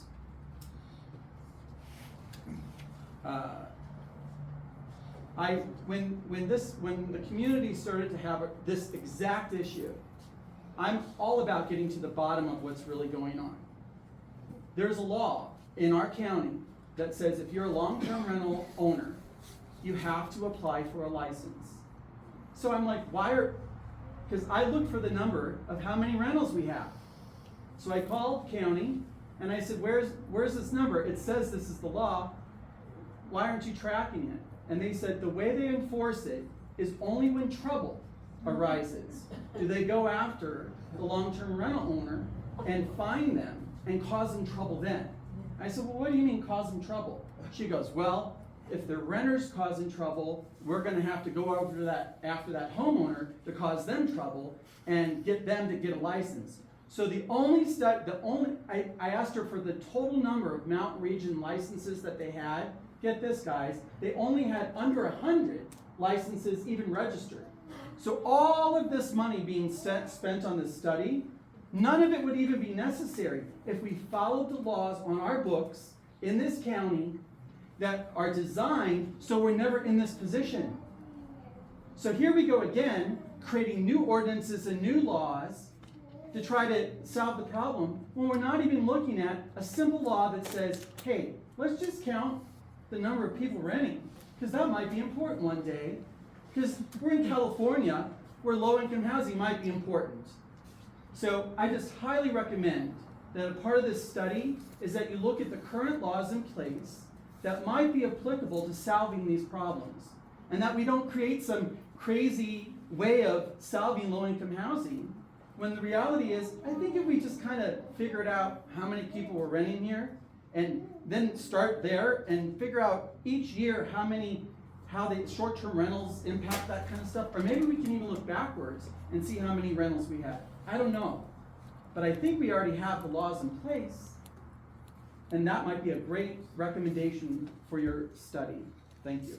Thank you. And I will say that is something that we, going through this process, discovered the same thing that you discovered. And, Yeah. yes, Thank you. I definitely appreciate that. Mhm. All of us, thank you. Pat. Yeah, a lot of the things were addressed. I think that the major thing here is that we keep getting these reports done. City Bear Lake just got them too. And we're a unique mountain community. We're not Crestline. We aren't Hesperia. We're certainly not Palm Springs or Tahoe or Mammoth. We have 90% of the jobs are created up here through tourism. If you take away the places for the tourists to stay, some people wanna limit them. We don't have the space or a way to build the number of hotels that would take to replace them. So I think that some of the people that really are complaining about the numbers and that they need housing, and a lot of this is out of our hands. We do need some other kind of housing. It was funny, you were talking about problems about building costs and sewers and about restricted zoning. Doesn't the planning commission do the zoning? Aren't they the ones that set up what can be built where? Yeah, it's So this is- historically been subject also to a lot of public opposition, which was identified. And so that's some of the obstacles that have been attempted to be removed, is people saying, well, the decision makers might have agreed, but a horde of people came in and yelled at them. And so then the decisions were made not to pursue either zone, but hopefully maybe cause. Well, we just seem to keep chasing our tails here. And what's happened is, in even the title of this is how STRs have affected the housing market. That alone is already saying, oh, it's the STR, let's look at what they're doing. I think that the county and the government needs to look inward and say, what can we do to help this, rather than going after, a lot of us are individual homeowners. By the way, I moved up here, I bought 3 years ago, but I've been coming up since the 80s. We've been having STRs, I've been running short-term rentals since the 80s, not the 2012 or whatever it is. It's been going on for years. So a lot of this study, we keep getting thrown into this huge pool. We're very unique. I feel that the county isn't listening to us. We have no representation up here. They have offices down in Hesperia, they have offices here, offices there. But with no one really understanding us, there's sure a lot of new ordinances and laws and restrictions that keep being put on us.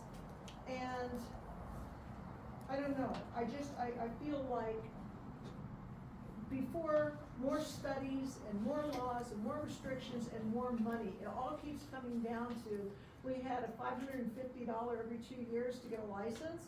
We're up to $1,400–1,600 a year. Where's that money going?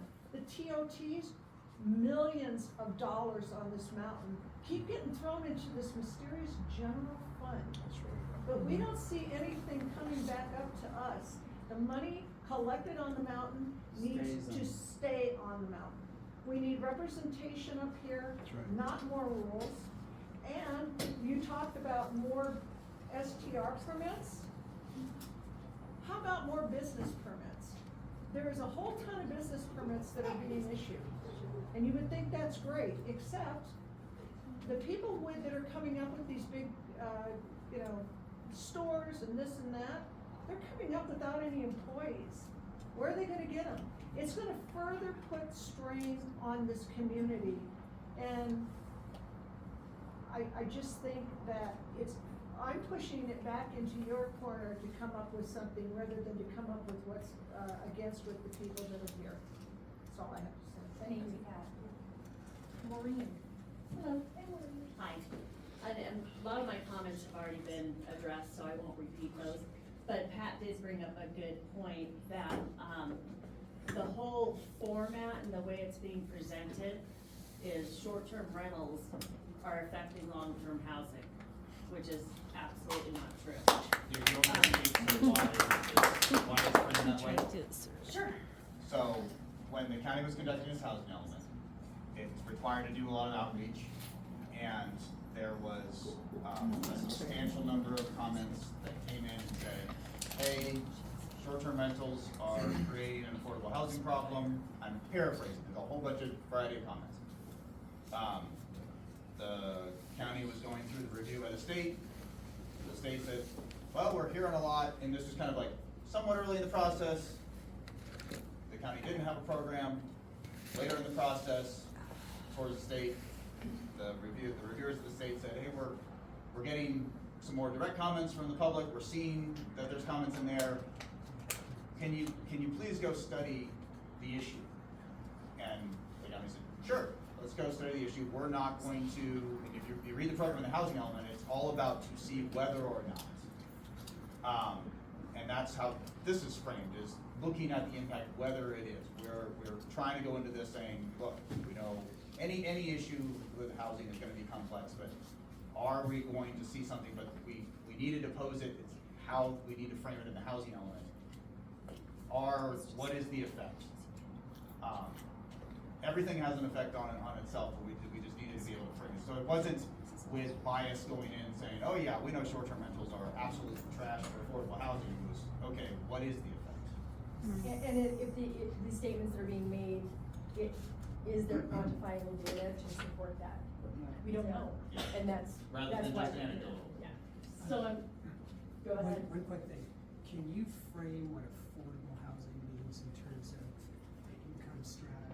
Yeah, so for those who couldn't hear, he was asking to explain what we mean by affordable housing. So generally, I think it might have gone up a little bit, just inflation, but generally the income level for somebody to be considered in a household that is lower income is, for a family of four, about $80,000, $75,000 to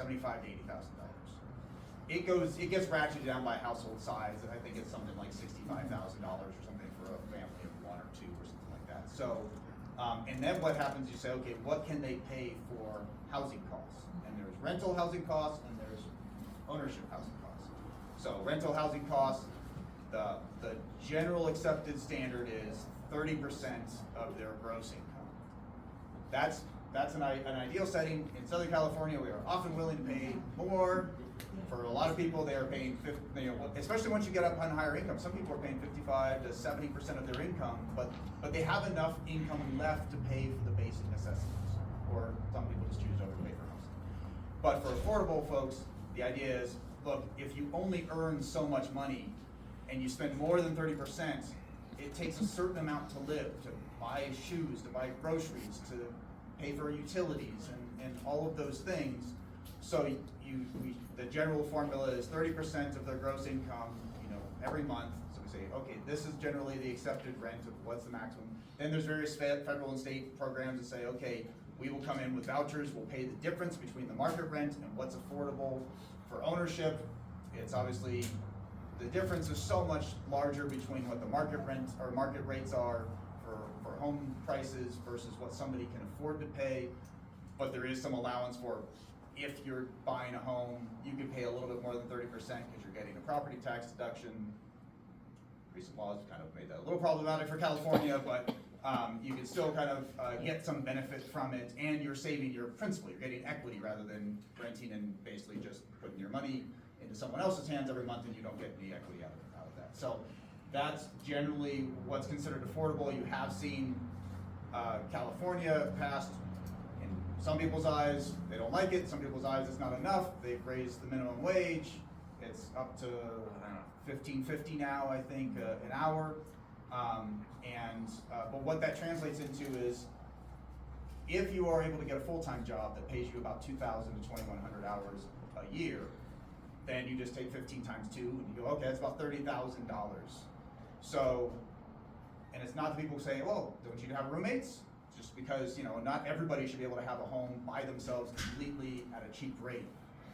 So there is some, that's a given, that people might have roommates, but it's still, when you take $30,000, you have $30,000, you get to $60,000, you take 30% of that, that's $18,000, you divide that by 12, you get $1,500, something like that. And that's what they can kind of pay for 2 household income earners a minimum wage. So $1,500 a month, some places that's available, a lot of places that's increasingly not. And so that's nothing for $1,500 a month. right. So that's what we're seeing. Rents have just gone, through the roof. And in Joshua Tree, you used to be able to get that every day, and then twice on Sunday, and it's like $3,000 for the middle of Joshua. Fire insurance is $500. Yeah. Right. And other things. Insurance. So yeah. I'm not done. Yes. No. So I didn't mean to just cut you off. I just want to answer that question or topic. So, I'm sure now that you're kind of wrapping up your community outreach, you have determined that short-term rentals are not a direct issue with long-term rentals. I'm sure that's gonna be the outcome. But anyway, another thing I wanted to point out, home ownership rights are a big problem. It's really unfair to villainize or make the bad guy the investment owner. He buys a home, has it a long-term rental, the market goes up, and he decides, like any smart investor would do, to sell. So, unfortunately, that displaces a renter, but that's his right. He obviously wants a good return on investment, so he sells his home. But he's villainized because there was a comment I believe you made, or as part of the program here, that long-term houses that sell become short-term rentals. That was the comment I heard. And, that's actually, when the person sells, they have no control what that new owner's gonna do with the property. I mean, Oh, we were looking at the trends of how many people, because we're trying to find out how many homes were occupied by long-term renters. I'm saying, okay, how many people were homeowners and sold? Because that would not be a displacement of a renter. That's a homeowner who chooses to sell and becomes a short-term rental. So that's a key data point to know. but again, no one has control what the new owner does with the Correct, property. right. So the short-term rentals have nothing to do with the long-term issues. You can't equate that if a long-term housing, whether it's a renter or a homeowner, sells, that it's automatically gonna be a short-term rental, which is the vibe I'm getting. I think we're looking at the frequency with which that happens. Okay, you can spin it however, that's fine. So the investment owner is not responsible to provide affordable housing, the county is, right? The county's not. The state, whatever. The society, the investment society we owner live in certainly- decides But who's gonna certainly, the provide. investment owner it's not any individual person's responsibility. It's to a provide. tragedy of the commons. It's no Exactly. individual person's responsibility, it's theoretically everybody's. And then but the some people last don't. thing I'll say is, as far as infrastructure, we really don't have infrastructure. We really cannot. When we had the COVID problem and everybody came up here, because of course, why wouldn't you? It's beautiful. We actually don't have the infrastructure to handle full-time people in their houses all the time. We just flat don't. And therefore, we also don't have the infrastructure for more affordable housing. So anyway, those are my comments. Thank you. Ray? If you don't mind, I'd like to answer a few questions. I've been here 20 years. I'm a property manager full-time. I used to have a vacation rental company. I've full-time rented 2,000 properties. In 2021, I sold 10 of my long-term rentals. And I can't tell you if they all went to vacation rental, I don't really care. But those people had their property since 2008 and had lost their equity and waited 10 years and decided to sell. So that's what happened. As far as the affordable housing, I was involved in it. Back in 2012, they brought me in because I was a long-term manager. In 2012, the governor took all the development money away. We had 3 projects in Big Bear that were going to go, and the governor took the money. So we have no money for affordable That's housing. not It true. comes from the state. That is not true. I Well- talked to Mayor Herrick. We got the money, but the city of Big Bear Lake spent the money, the $2 million that they had It's to okay. have. It's okay. So you can Anyway, make up whatever you want. No, I'm not making. Facts it are up. facts. I mean, we lost the money, that's all it is to it. The good news, there's 90-day supply of rentals available right now. Somebody mentioned that there were 90 of them, and it's about 90-day supply. I've also been involved with the Workforce Housing Initiative. I rented all the houses that were rented to the Workforce Housing Initiative. I will tell you, it was a challenge with the owners coming from vacation rentals because they bought in 2021 and they had high mortgages. But we rented about 12 houses through the Workforce Housing Initiative in Big Bear. And we made sure they were people that had jobs in Big Bear and were working in Big Bear. So what's happening now, we're seeing the, long-term rentals are starting, the vacation rental people are tired of it, they're going to long-term rental. But we're having a little problem renting the long-term rentals now because we can't get the rents down. It's gonna take till spring for those people to get educated. And the other gentleman that was talking about the Facebook, we have a lot of individual owners that are renting their houses through Facebook, not through property managers. When we get people in that have houses, we try to get the rents in a reasonable rate so we can rent them. That's why we have 90 houses for rent right now, because they're all overpriced. Our renters can't afford the rent. So if. But how do the owners cover their mortgage if the renters are paying less than the Well, mortgage? here's the thing, and I talked with Jay about it. You know what, we can't control the market. The market's gonna have to take care of itself, and it is. It's You know, hard the to market now. goes up and it goes down. Yeah. Right. So, you know, don't rent your house full-time if you can't make money. I will tell you, most STRs do not make money. So, that's a situation, it's an offset of expenses, people wanna use the house. I will also tell you that during COVID, we only had one issue with somebody not paying rent. And I will tell you that everybody paid their rent on time because they didn't wanna lose their rental. Because we had affordable rents. Because, you know, coming from 2008, 9, 3-bedroom houses were renting for $1,200. And a lot of that, we couldn't raise the rent but 10% because of the law. So over the time, those people I still have people renting right now that have lower rents than what people are trying to rent the houses for. So, I mean, I hope that helps. I think we're on the right track with long-term rentals. I can't say STRs have taken away long-term rentals. I think the market took away long-term rentals. Won't the market correct? Haven't you seen that over the We're seeing it right now. Yeah, it's a In fact, sell-off. right now, the real estate market is starting to go down Yep. now, and, you know, this month, most of the sales were 37% of the sales were cash. And we're seeing about a 20% drop, and we'll probably see that incrementally through Agreed. the year. I've seen it over, I've been here 20 years too, and that will happen. So spooking the market isn't a great idea. Right, the market will take care of It itself. will. Thank you, Greg. Christopher? Yeah, some of the things we're talking about that I understand, we don't wanna get into all of the laws, and I wanna give some education, per some of the stuff that was on the slide. The Regional Housing Needs Allocation Act, basically states that, the cities, the towns, and the counties must plan for the housing needs of residents regardless of income. And that however affordable these homes need to be, they need to be built in order to meet the housing needs of the people at all of the income levels. This is something that is the oversight through the Housing Community Development, HCD. And I believe RENA is done like sort of cyclically. Every 8 years. Yeah, we're in a cycle of it, right? So in essence, there is this component that is your sort of responsibility. To zone for the land. To Not zone build, for the yeah, land. Not to build, but to zone, yeah. But sometimes, as recently as August 29th, you read that the governor and the attorney general, under threat of litigation, the city of San Bernardino agreed to update their housing plan to meet their state mandated goals, which included 8,123 additional housing units by 2029.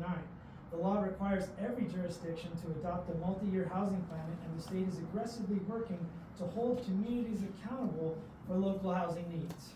Cities that fail to follow the law and plan for their fair share of housing will be held accountable. So clearly, you do have that. You are charged with that. This act passed in 1969. It's been 54 years that you've been charged with this task, that you've been elected and hired to fulfill this. And it's a little bit disparaging or disconcerting to find out that it needs to be through threat of litigation from the governor and the attorney general of the state of California that something begins to be done in this county. I know this is the city. I know this is the city. But so in this study, will there be evidence or will there be information that documents in all of these HCD cycles and areas of compliancy that document how often you've shown to be compliant within this region and within these unincorporated areas?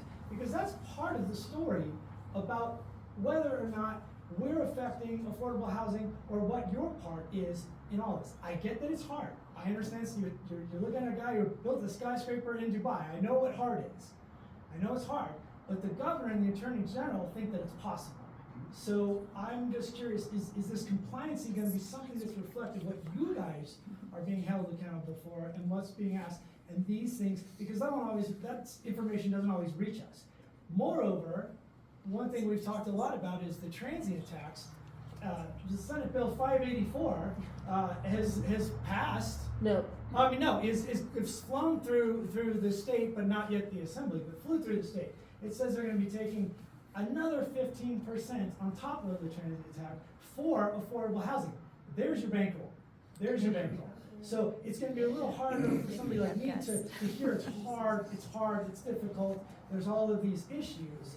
And specifically, if you're going to take the time to look at individual areas, in terms of what the impact is in this area, it should incorporate what HCD and the compliancy in this area is. And I don't know that I've seen that yet. Yeah, so this is you're correct, this is the sixth cycle, 2021 to 2029. It has been like 5 years at times and 8 years. Prior to 1969, jurisdictions were told like, hey, it'd be kind of cool if we looked at the issue of housing, right? That was the attitude. And then in 1969, they said, well, in addition to land use and transportation, you need to start planning for enough housing. Housing wasn't quite the affordability issue it is now back then, and the laws kind of reflected that they were more encouragements. It was that the state law was very much carrot oriented.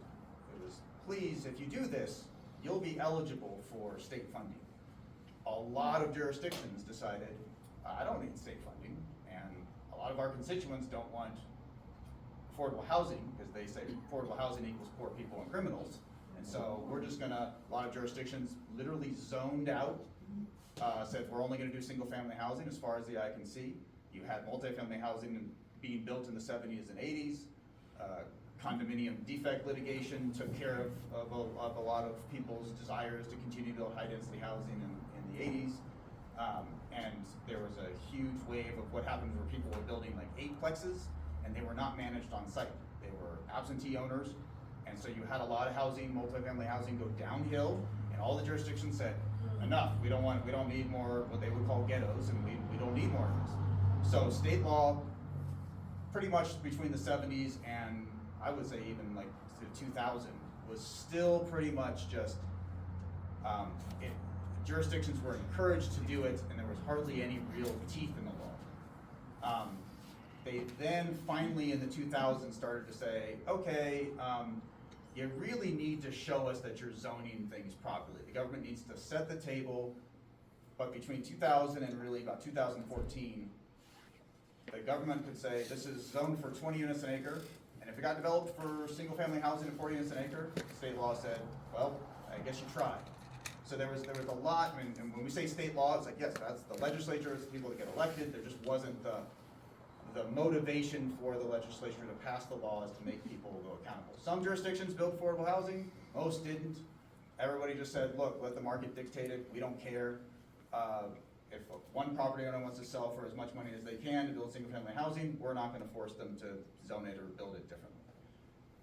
It's gotten to the point where they passed laws saying, and this is where the accountability will come into it. Not only, and this passed a little while ago, but it definitely applies now, not only does, in this case, the county need to maintain enough capacity for that RHNA number, the Regional Housing Needs Assessment number. It needs to maintain enough capacity, either have those homes built, and they're broken down by income category, and just because you build 8,000 homes, and if your arena is 8,000, it doesn't mean it goes away, it's by income category. You get credit, they monitor it every year, county files an annual report every year, you can look it up online, what type of home is being built, what affordability level, and then the state will say, okay, we have an enforcement division now. I don't think it's too highly staffed. We'll see how the budget continues on. But they are going to be looking more closely to say, is the county adhering to state law throughout the entirety of the planning period? And it used to be that the state said, well, we know that if you zone enough land and you don't build it throughout the entirety of the planning period, and the zoning, you know, the kind of, you can't control private developers, you can't curtail the exactly what goes on. As long as there was, at one point, the law was, if you zoned it for 20 units an acre, and you said that has the potential for an affordable housing developer to build, it's more likely than 4 units an acre. And somebody comes in and does luxury condos for 20 units an acre. State law used to be jurisdictions off the hook, because they set the zoning in place.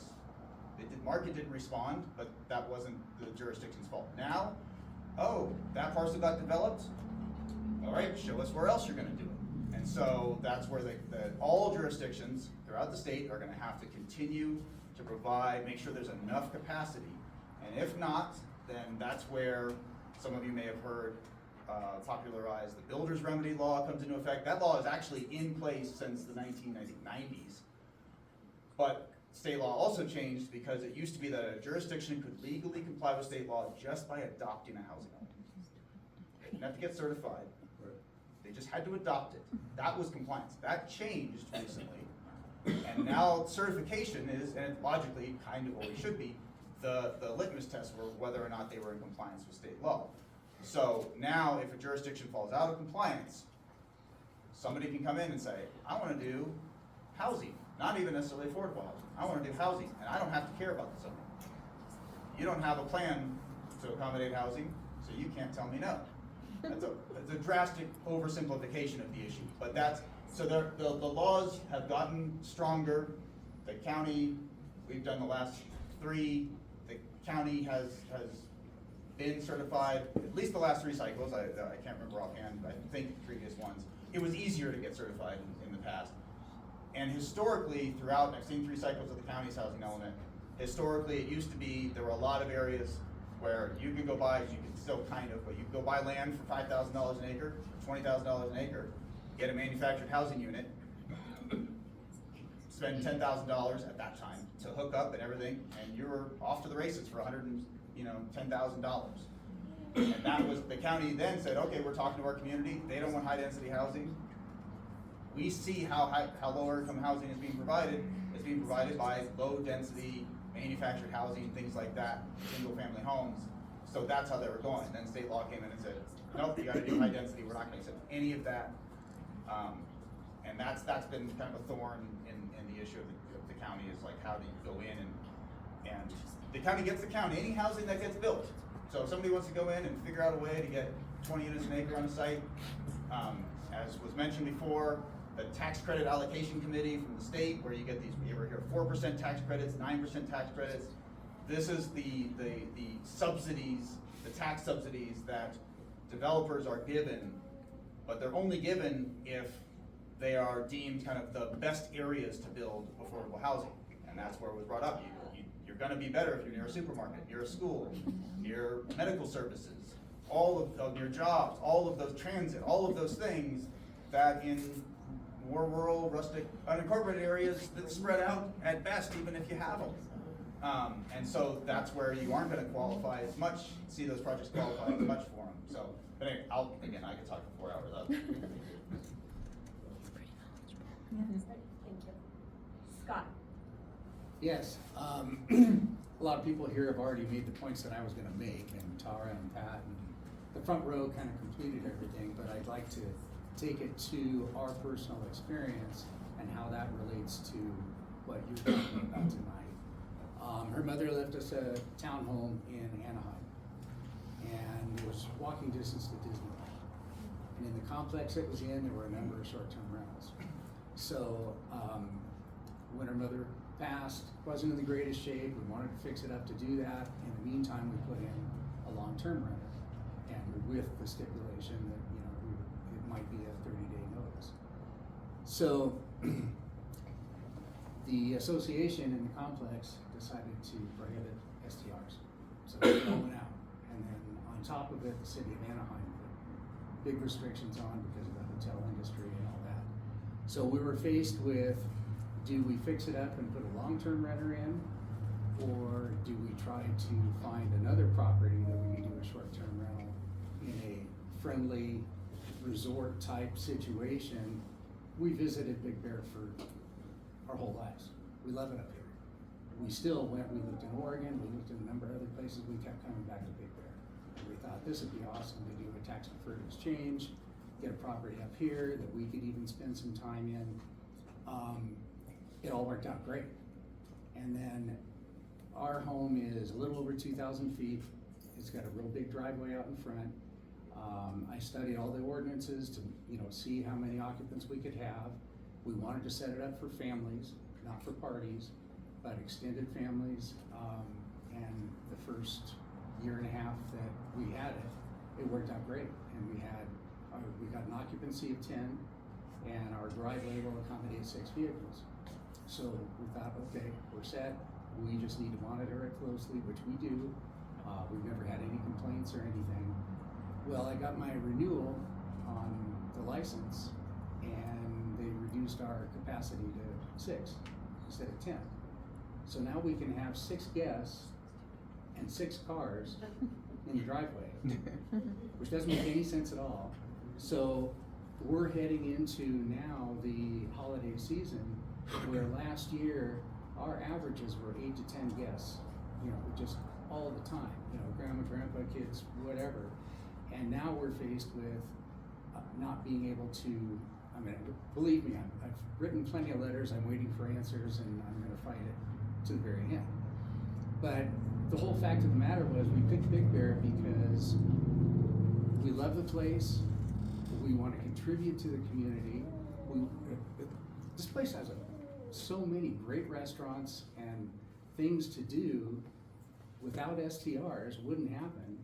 And if it came down to, I would have to either sell or make my home a long-term rental, you have to see the layout of the house. That's not a long-term rental. It's designed for guests and vacationers. Ping pong table and big sunroom, but the whole reason they reduced the occupancy is because the home itself was built, the original, in 1943. And again, as all of you know around here, there's so many homes that were added on here, this was changed here, this was permitted, this wasn't permitted, and everything else, and we bought it. This 2,000 square foot home that the assessor's office only shows 2 bedrooms. How many 2,000 square foot houses are there with 2 bedrooms? But it would cost us a lot of money in construction costs to move walls, change the house, really take away its character to be able to do it. So that's why I'm fighting it. But that's the point right there. Even if my house was designed as conducive to a long-term renter, I wouldn't do it after everything that California's done to homeowners that rent out their places and then tell them, no, you can't collect rent anymore.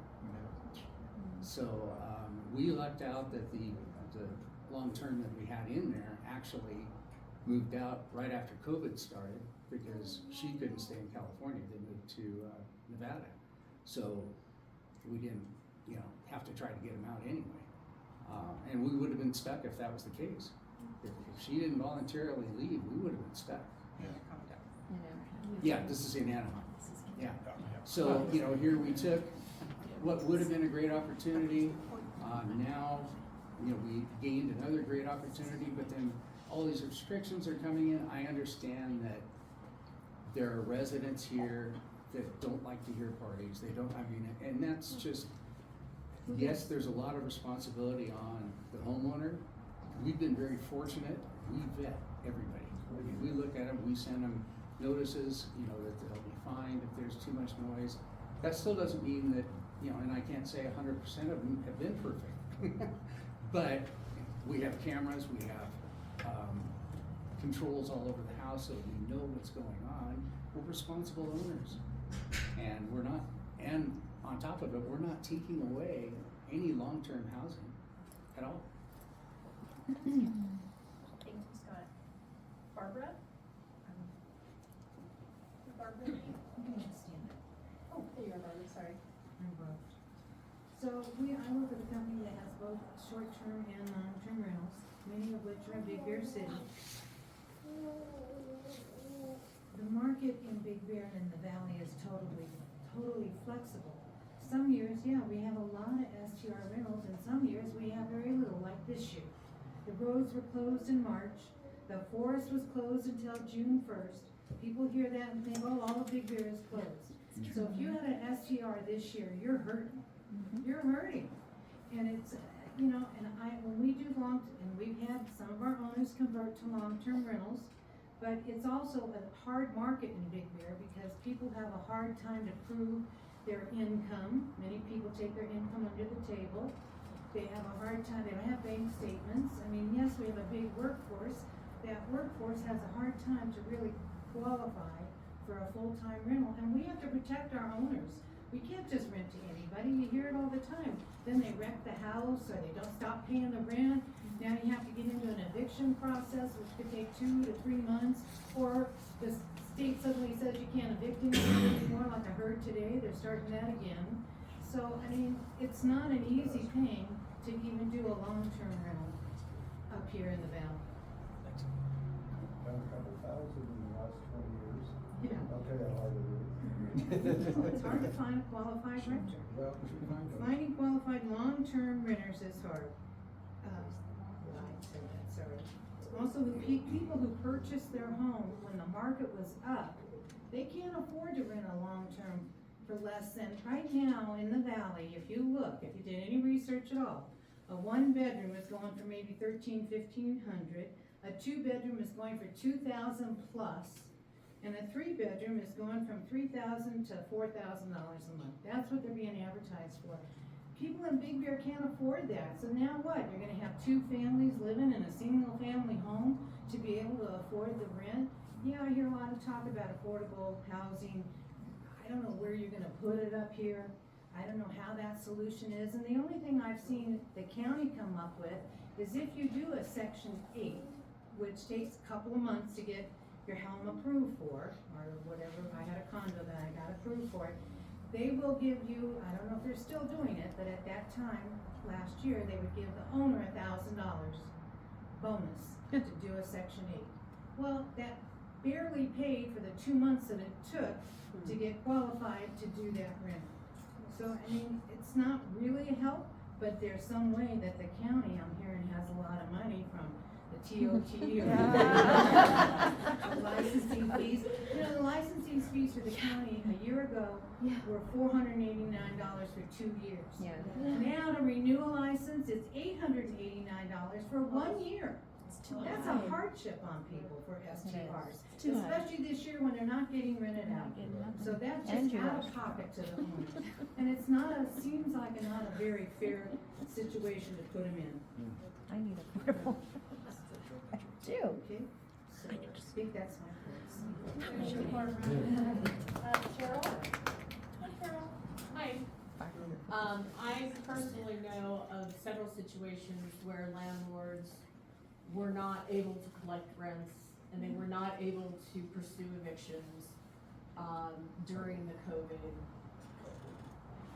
lockdown, whatever you want to call it. One suggestion based on the conversation about TOT tax, and I know just enough to be dangerous, but it's my understanding that the state of California has basically said anyone who would like to add an ADU onto their property, it has permission. I'm a libertarian at heart, so I like to see people choose to do something. So if someone wanted to add an ADU and wanted to be encouraged to do that, how about taking this TOT tax and all of these monies that are being collected for second home rentals, turning that into some sort of fund at a very low interest rate. Part of what drove housing prices up was 2% interest rates, and 30 people all wanted the same house, you know, I mean, and so that's what was at work. Now people are paying 8% interest. It is a much different situation. You don't have to deal with infrastructure if someone is adding an ADU to their property. Let's say that they could get money at 2% or 1% or something like that from a slush fund that came from short-term rentals. Yeah, that's what it sounds like to me. And so, you know, from there, you know, people who wish to have an extra person, and you could stipulate that this property needs to be a long-term rental, and it needs to be, like, within a certain rental range, something along those lines. So, you get something back, you don't have to worry about density, it's already been approved. And so, there's a lot of people that would like to have an extra income coming in on their property. And they would willingly do it. And it might be some way of kind of working around all of the issues. You don't have to have a certain density or anything like that. But you would make it affordable for the homeowner to be able to accommodate another family. One thing about that, we're doing that in Whittier, and it's blowing up. I mean, every street, you see ADUs popping up right and left. Oh. And the city gives incentives for you to do it, and they even have plans. The city invested in plans. That was exactly what I was gonna That say. make them The other available. thing Quick would be, ADUs. if the county pre-approves, this series of structures is pre-approved, you can build this on your home. I would put it so in the that back of it's mine. not into this craziness with trying to. And that is actually one of the other And programs then I in our can rent it housing out to like a element is turnover to have, specialist or like. pre-approved ADUs. I do it tomorrow. I can do a tree. I mean, it's a 2,500 square foot lot, but if a shed comes to it, you can build out like a little. All right, Cliff. Yeah, I'm just kind of taking it all in. I'm pretty new here. I wasn't even really sure what all the issues were, but very informative. And most of the questions I had in my mind have really been addressed. So. Okay. Thank you. Sam? Hi. Sam. So I'm born and raised up here in Big Bear. My dad worked for the Big Bear Lake Fire Department. My grandfather actually used to work for the Marine Corps base. I had two other grandfathers up here. I still have a lot of family up here. We've been up here since after World War II. And I hate to break this to a lot of people, but I hear the same complaints almost since I was a little kid. It's a cycle. And what happens is every 5 to 10 years, the residents up here do change. I personally do not work up on this mountain. None of my income comes from here. I'm an electrician. I have a contract with the CDCR right now, California Department of Corrections. But what I'm seeing more as an issue going on is the TOT tax. I'm gonna have to agree with that gentleman. Where does that money go? Because I can tell you I'm friends with a lot of sheriff's deputies up here, firefighters up here, and what we don't know is what's gonna happen when a disaster strikes and it's on a busy weekend. They honestly, the firefighters up here have no freaking clue. And I can tell you by the reaction of many times with the county, it's one of those things where that's gotta be the main thing is how do we react? Because I can tell you during the snowstorm, that was mega disaster for everybody else. I was fine, I was never blocked in. I was able to get around because I know how to handle snow. In fact, the DMV used to come up here once a week, or maybe it was once a month. I took my driving test up here. That's how long ago, we used to actually have the county come up here, even if it was just one office, and they used to come up here once a week, just so that residents could actually go in there and, meet face to face, but budget cuts over the year.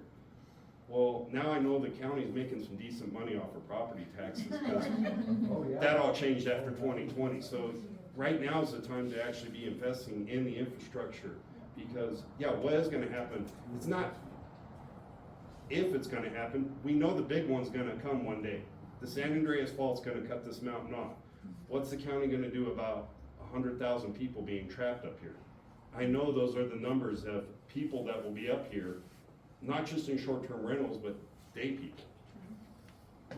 Those are kind of my concerns. Are you guys addressing like, hey, what are we gonna do, because the short-term rentals, honestly, they're a pain in the butt, but it's the 1% that really caused the pain in the ass. Yeah, I agree. So I guess my question is like, what are we gonna do about the infrastructure and handling the trash? Because I can tell you every day that I'm home, I'm driving from Fonskin. Today, just driving over here, I can show you a picture of a mattress that was just thrown off on the side of the highway. on 38. People don't go to the dump. They made it impossible to go to the dump, so now they're dumping in our trash. The city doesn't take the trash anymore, so that's the one thing that, like, you know, if the county's gonna be charging astronomical fees, We need to drop. where's that money gonna go? Provide some services for the fees. You know, and like I said, the biggest thing is, what are we gonna do when disaster does strike? Because we've been fortunate. And that's the one thing the county, I don't think, is really addressing. They're collecting all this money, but when disaster strikes, nobody's gonna really care about who's who. It's gonna be chaos up here.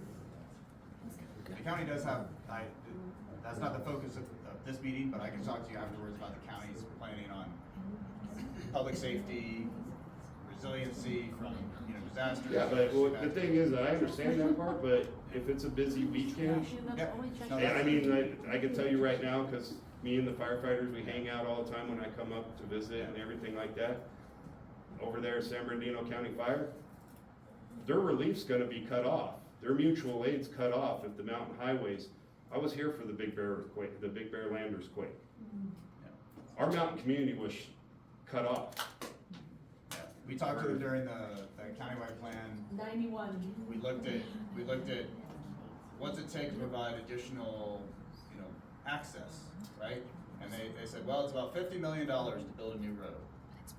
And we don't know where the fire is gonna be, right? We don't know where the disaster is gonna be. So we don't wanna say, well, let's build a new road here, spend $50 million to build a new road.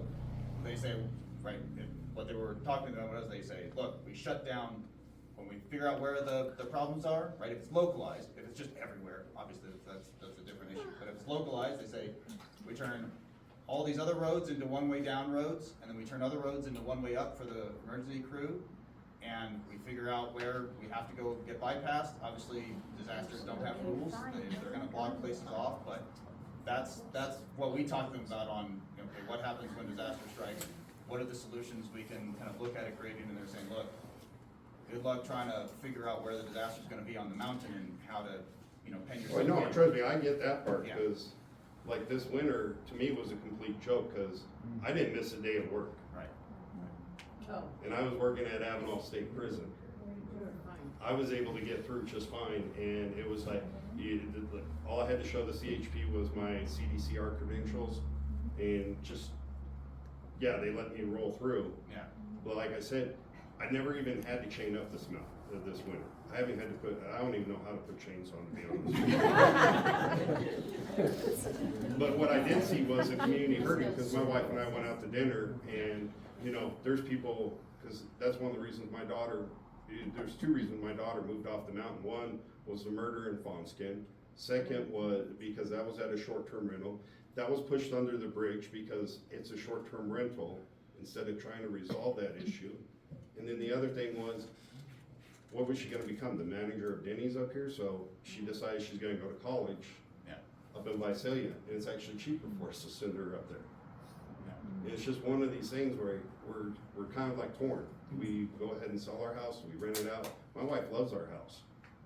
And it's just, we feel like we're being forced out of the community, and it's not the short-term rentals. It's actually like the county just killing us. That's right. We have 3 more speakers. So, all right. Thank you. Raphael? The earthquake? Is there Raphael? They got it reopened within a day. Derek? They like shut it off. Like the Okay, and the last speaker, Nick?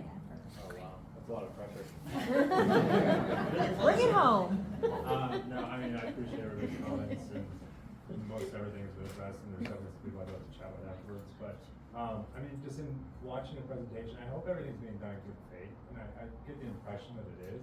It's just, to be honest, and I hope that you're seeing the human effect, because inevitably, like, policies are meant to incentivize, and that can be a good incentive, or that can be a bad incentive. Honestly, it's like, my fear is that, it already feels like the rug's been pulled out from under us a little bit, And then my fear is like, when's the rug gonna get pulled out again or When you further? say we have Yeah. short-term rentals, so. Sorry, I should Start with go. that. We have a short-term rental, we planned on living here full-time, that was my comment about, we had to move down the mountain for a little bit because of medical issues.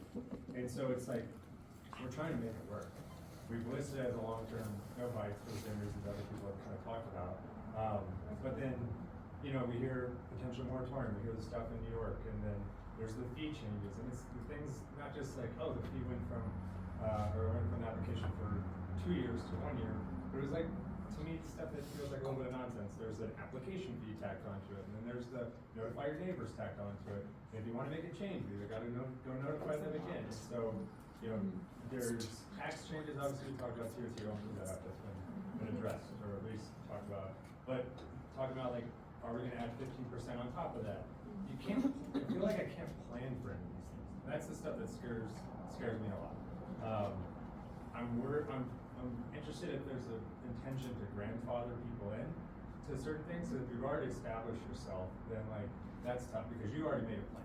If somebody's new and they're like, this is what it is, you know, join it if you want, like that's a different incentive. But, you know, to me, I'm trying to understand is like the intention to dissuade new STRs with some policy changes.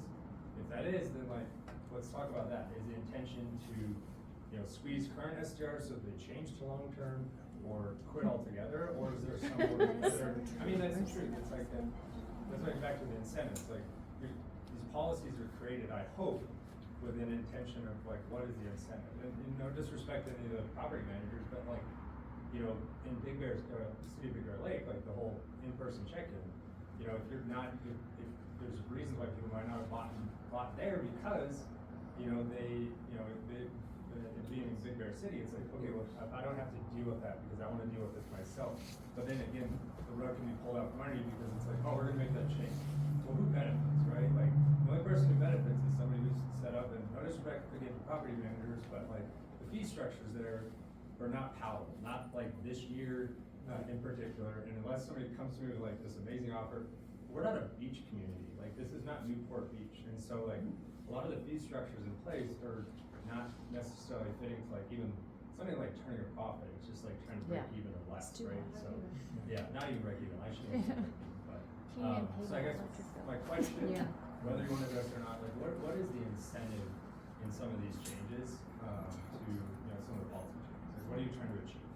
What I would say, just really, what we're trying to achieve right here today with this study is we haven't even formulated our conclusions or made a recommendation yet. So for us, it's really just to study if there is an impact. And I think somebody did make a good point. It was not already making the conclusion that there is an impact. Is that truly the case?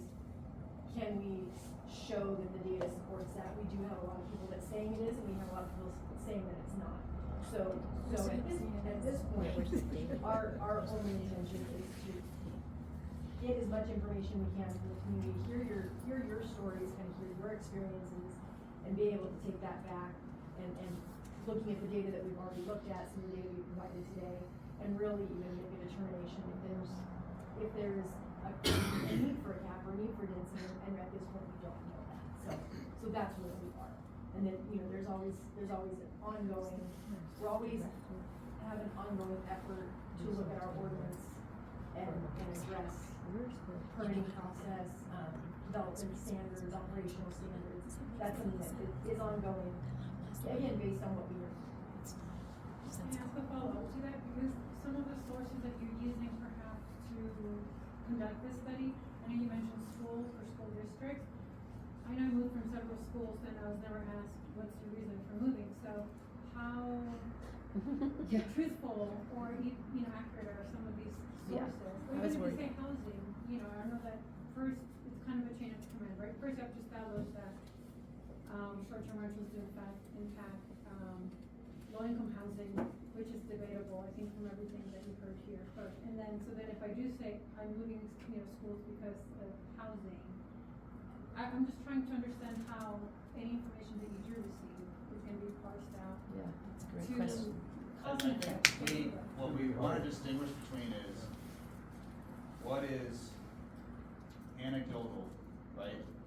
Which whether or not it's, and as Heidi said, there's people will say, I know X number of people who've been kicked out of their house because somebody wanted to do short-term rental, right? And then we have other people who say, I don't think there's any problems, and long-term renters are a mess, and blah, blah, you know, that is still good input, and it helps us direct it, but we can't go to the board of supervisors and say, well, we have these people who say this, and these people will say this, so therefore our recommendation is this. And like with the school districts, if they give us, say, look, we have documented it as follows, and it looks like, okay, this is something that we can actually substantiate. That's different than, well, we have a record of 12 homeless kids, and I think 2 of them told me that it was due to short-term rentals. That's not something we can take and go, look, 2 out of 12, there's X percent, we're now gonna apply this X percent.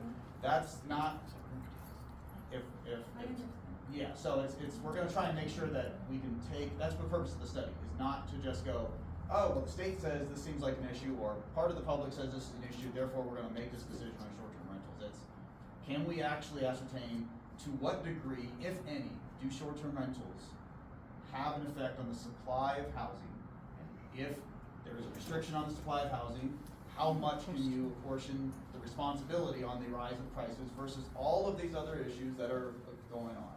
Or you're still going to a school or school district for housing information, and that just doesn't. Because we're trying to find all of the sources possible to tell us. It doesn't mean that we're gonna go, you told us this, therefore our conclusion. I think that's a great question, because it sounds like there could be bias. And what was the There's bias in every source Exactly, has bias. but how do you get that data from a school district? So, whatever It's they like an give honesty us, study. we're going to review it, make sure that it's real data and it's real information. Opinions don't help us, right? And so Right. if it's not useful, verifiable information, we won't be relying on it for our recommendations. Has there, since this is the last of 4 meetings you've had or whatever, is there anything that's been sort of yeah, like something that's an aha, or that you can share even though it's not a final part of the study that feels consistent maybe in terms of the feedback or anything? I think the information we've heard here, we have heard in other communities. So we're pretty much consistently hearing people both in support and people opposed, and people saying that yes, this is an impact, and others saying no. So it's pretty consistent. We're hearing both sides if that makes sense. Are you reaching out to other planning and zoning departments in regards to this issue? My concern is that in areas that were mentioned like New York or other parts of the country where they've reversed their idea about short-term rentals, you predominantly find hotels and taxi unions in those areas. And that's a very significant component as to why that got affected that way. We don't have that particular situation in this particular microcosm. So are you reaching out to areas where they've made policy changes on short-term rentals to see what initially they found and what's behind that in their particular area that might be disparate from what you find here? Yes. The answer is communities. we're looking at, we're trying to find communities. That's what's hard, is we're trying to find like communities. And this area is different because most tourist areas are not near 18 to 20 million permanent residents. Most tourist areas are in areas that have massive, vast open spaces of land between them and any other civilization. So it's hard to find comparable areas, but that's what we are trying to find. South Lake Tahoe is probably. Yeah, South Lake. Let's do way back. Okay, you've been raising your hand, I think, a lot. Okay. It's okay. What is the biggest catalyst for this? I mean, what made this study come about? Because this is a really silly example, but in my high school, there was one mother who complained about wearing dresses to our dances, and they took it away for everybody. And it was because everyone was spending too much money on the dresses, and then it's well, you don't have to spend that much on the dress, you can buy your dress anywhere. Right. So, what specifically here, is the catalyst? So it was during our housing process, which we kind of talked kind of extensively about that process. But we did have people commenting to the state and saying, we think there's a problem here. And so rather than the state saying, you need to do something, stop short-term rentals, they said, okay, we're hearing this, county, go study it. So that's, But they're pointing Why at we're the here. people that are buying the expensive dresses instead of like helping All- them find a dress that they well, can and all afford. we're doing is, that's why they said Right? study it. Find out if this is true or it's not. actually a And so problem. Yeah. we've made no recommendation at this point. Our thing is to say, let's ask people, let's go out to the communities, let's see if this is an issue before we say, no more dresses for you. That's, Yeah, I mean, I that's just kinda why like, we're I'm asking. somebody who like has rented my whole life up until recently. And I spent like almost my whole paycheck on rent. And it's because I want to live in California. And so, like, that's just the way that it is. And I've never made a lot of money, so. Back. I have a question. How much county spent physically on this study? We don't have that. We do have it was actually part of our housing element process. I don't have the contract in front of me, but we did our housing element through a state grant. I hope it's not TOT with the crowd storage. No, it's not. No, it's not. Well, then second question then, how much do you think it would cost you to hold a survey among each and every short-term rental in each and every community, reaching out to, you have the license numbers, you have our phone numbers, emails, addresses, everything. So how much it's gonna cost you to send automatic message, participate in survey? This one question, if we to prohibit short-term rentals, would you rent on a long-term basis? And you have the answer. You don't have to do a study. You will know exact number of the short-term rentals which will be converted into long-term. And I doubt that number will be really high. Because majority of our properties are our second homes. And we rent it on a daily basis because we would like to use it. Our family would love to use it. Our friends and relatives would like to use it. So those days which are not used, okay, well, we'll collect a little bit to pay the bill. Insurance, which you know, it's not very cheap in this area since the fires are, everywhere and all that. Insurance, because you have a short-term rental, it's also additional expense, property tax. Now I'm hearing that the earthquake, the earthquake is a big possibility. So I'm now scratching my head like how much the earthquake insurance is gonna cost me. So who gonna cover all these bills? Or do my kids and me don't deserve the rights or don't deserve the possibility to have our vacation home because it's unaffordable. I mean, there's a question for you: how much it would cost to put out a survey and get a very, very specific, related and correlated data for you to recommend to the board of supervisors? I would say you wouldn't have to do a survey. You see what the market does. The market is favoring short-term rentals right now. And so that's why we're not doing a survey on that, because we know there are long-term renters. That's not really accurate. But when we have a growth from 1,000 short-term rentals at a certain time to almost 7,000 short-term rentals at another time. That's because you're requiring a license. Yeah. That's the difference. Right. Yeah, some of them were pre-existing. Yeah, you're not having literally like 5,000 new short-term rentals. I understand. Second that. homes. But I'm talking- Second Answer my Right. question, it goes from short-term rental to long-term rental to sell. And they come and they ask you about long-term rental and you tell them what the market is and they go, oh, well, maybe I'll sell. But if the market, they're gonna lose 50,000, they come back and they say, well, I'll take a $500 negative, let's put it on the long term until it changes. That's the progression. And it's cyclical, you're right. Like, there's times where like COVID, short-term rental is very profitable. And then as we're hearing, it's going down now, and people aren't even making I money had on short-term long-term rentals. owners that got fed up with the way the long-term renters took care of their homes. Right. Stopped paying the rent. Right. Didn't care about the security deposit, and they were fed up, they got no protection from the government. So now they went to STR so that Right. they could at least That's what we're control hearing. it. Yeah, that's And what we're use it hearing. themselves. Right. That's the Well, Those they both use it ways. themselves. Have They you- use it themselves. Have you, I know, and this is good information and studies are important, but it's almost like this was premature. I think a lot of the issue is direct, at least in our community, directly related to the whole COVID thing. Amen. And so it seems like this big old study, it's actually already working itself out. Yes, yes. Without any of this even being necessary. Our next spring will be kind of settled a little bit by summer. And just love and hugs, I Oh, you're apologize, fine. I have to go, thank you so much. Bye.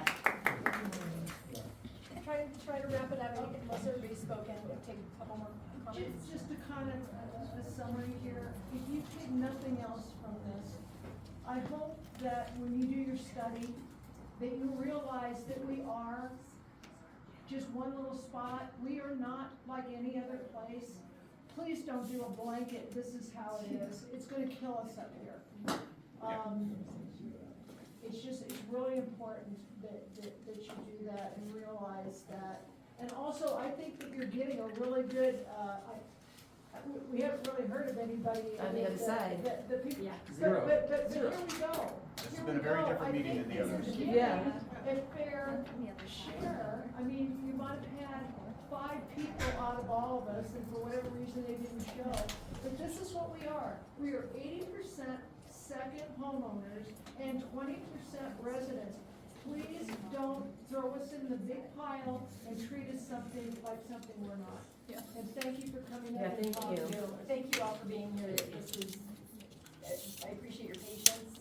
I'm glad you stuck through it while we did the reschedule, so thank you all for being here. Thanks for sharing your stories. Will you be giving us an advance, copy of what you'll be presenting to the board?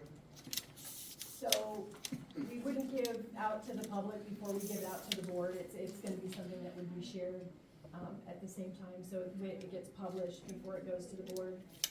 But we'll At least give us a heads up. We'll keep you informed in terms of when the hearing is and when the report's gonna be posted. And There's an maybe get announcement the part of it. supervisor and the board to come up and spend some time up here to really see what's going on.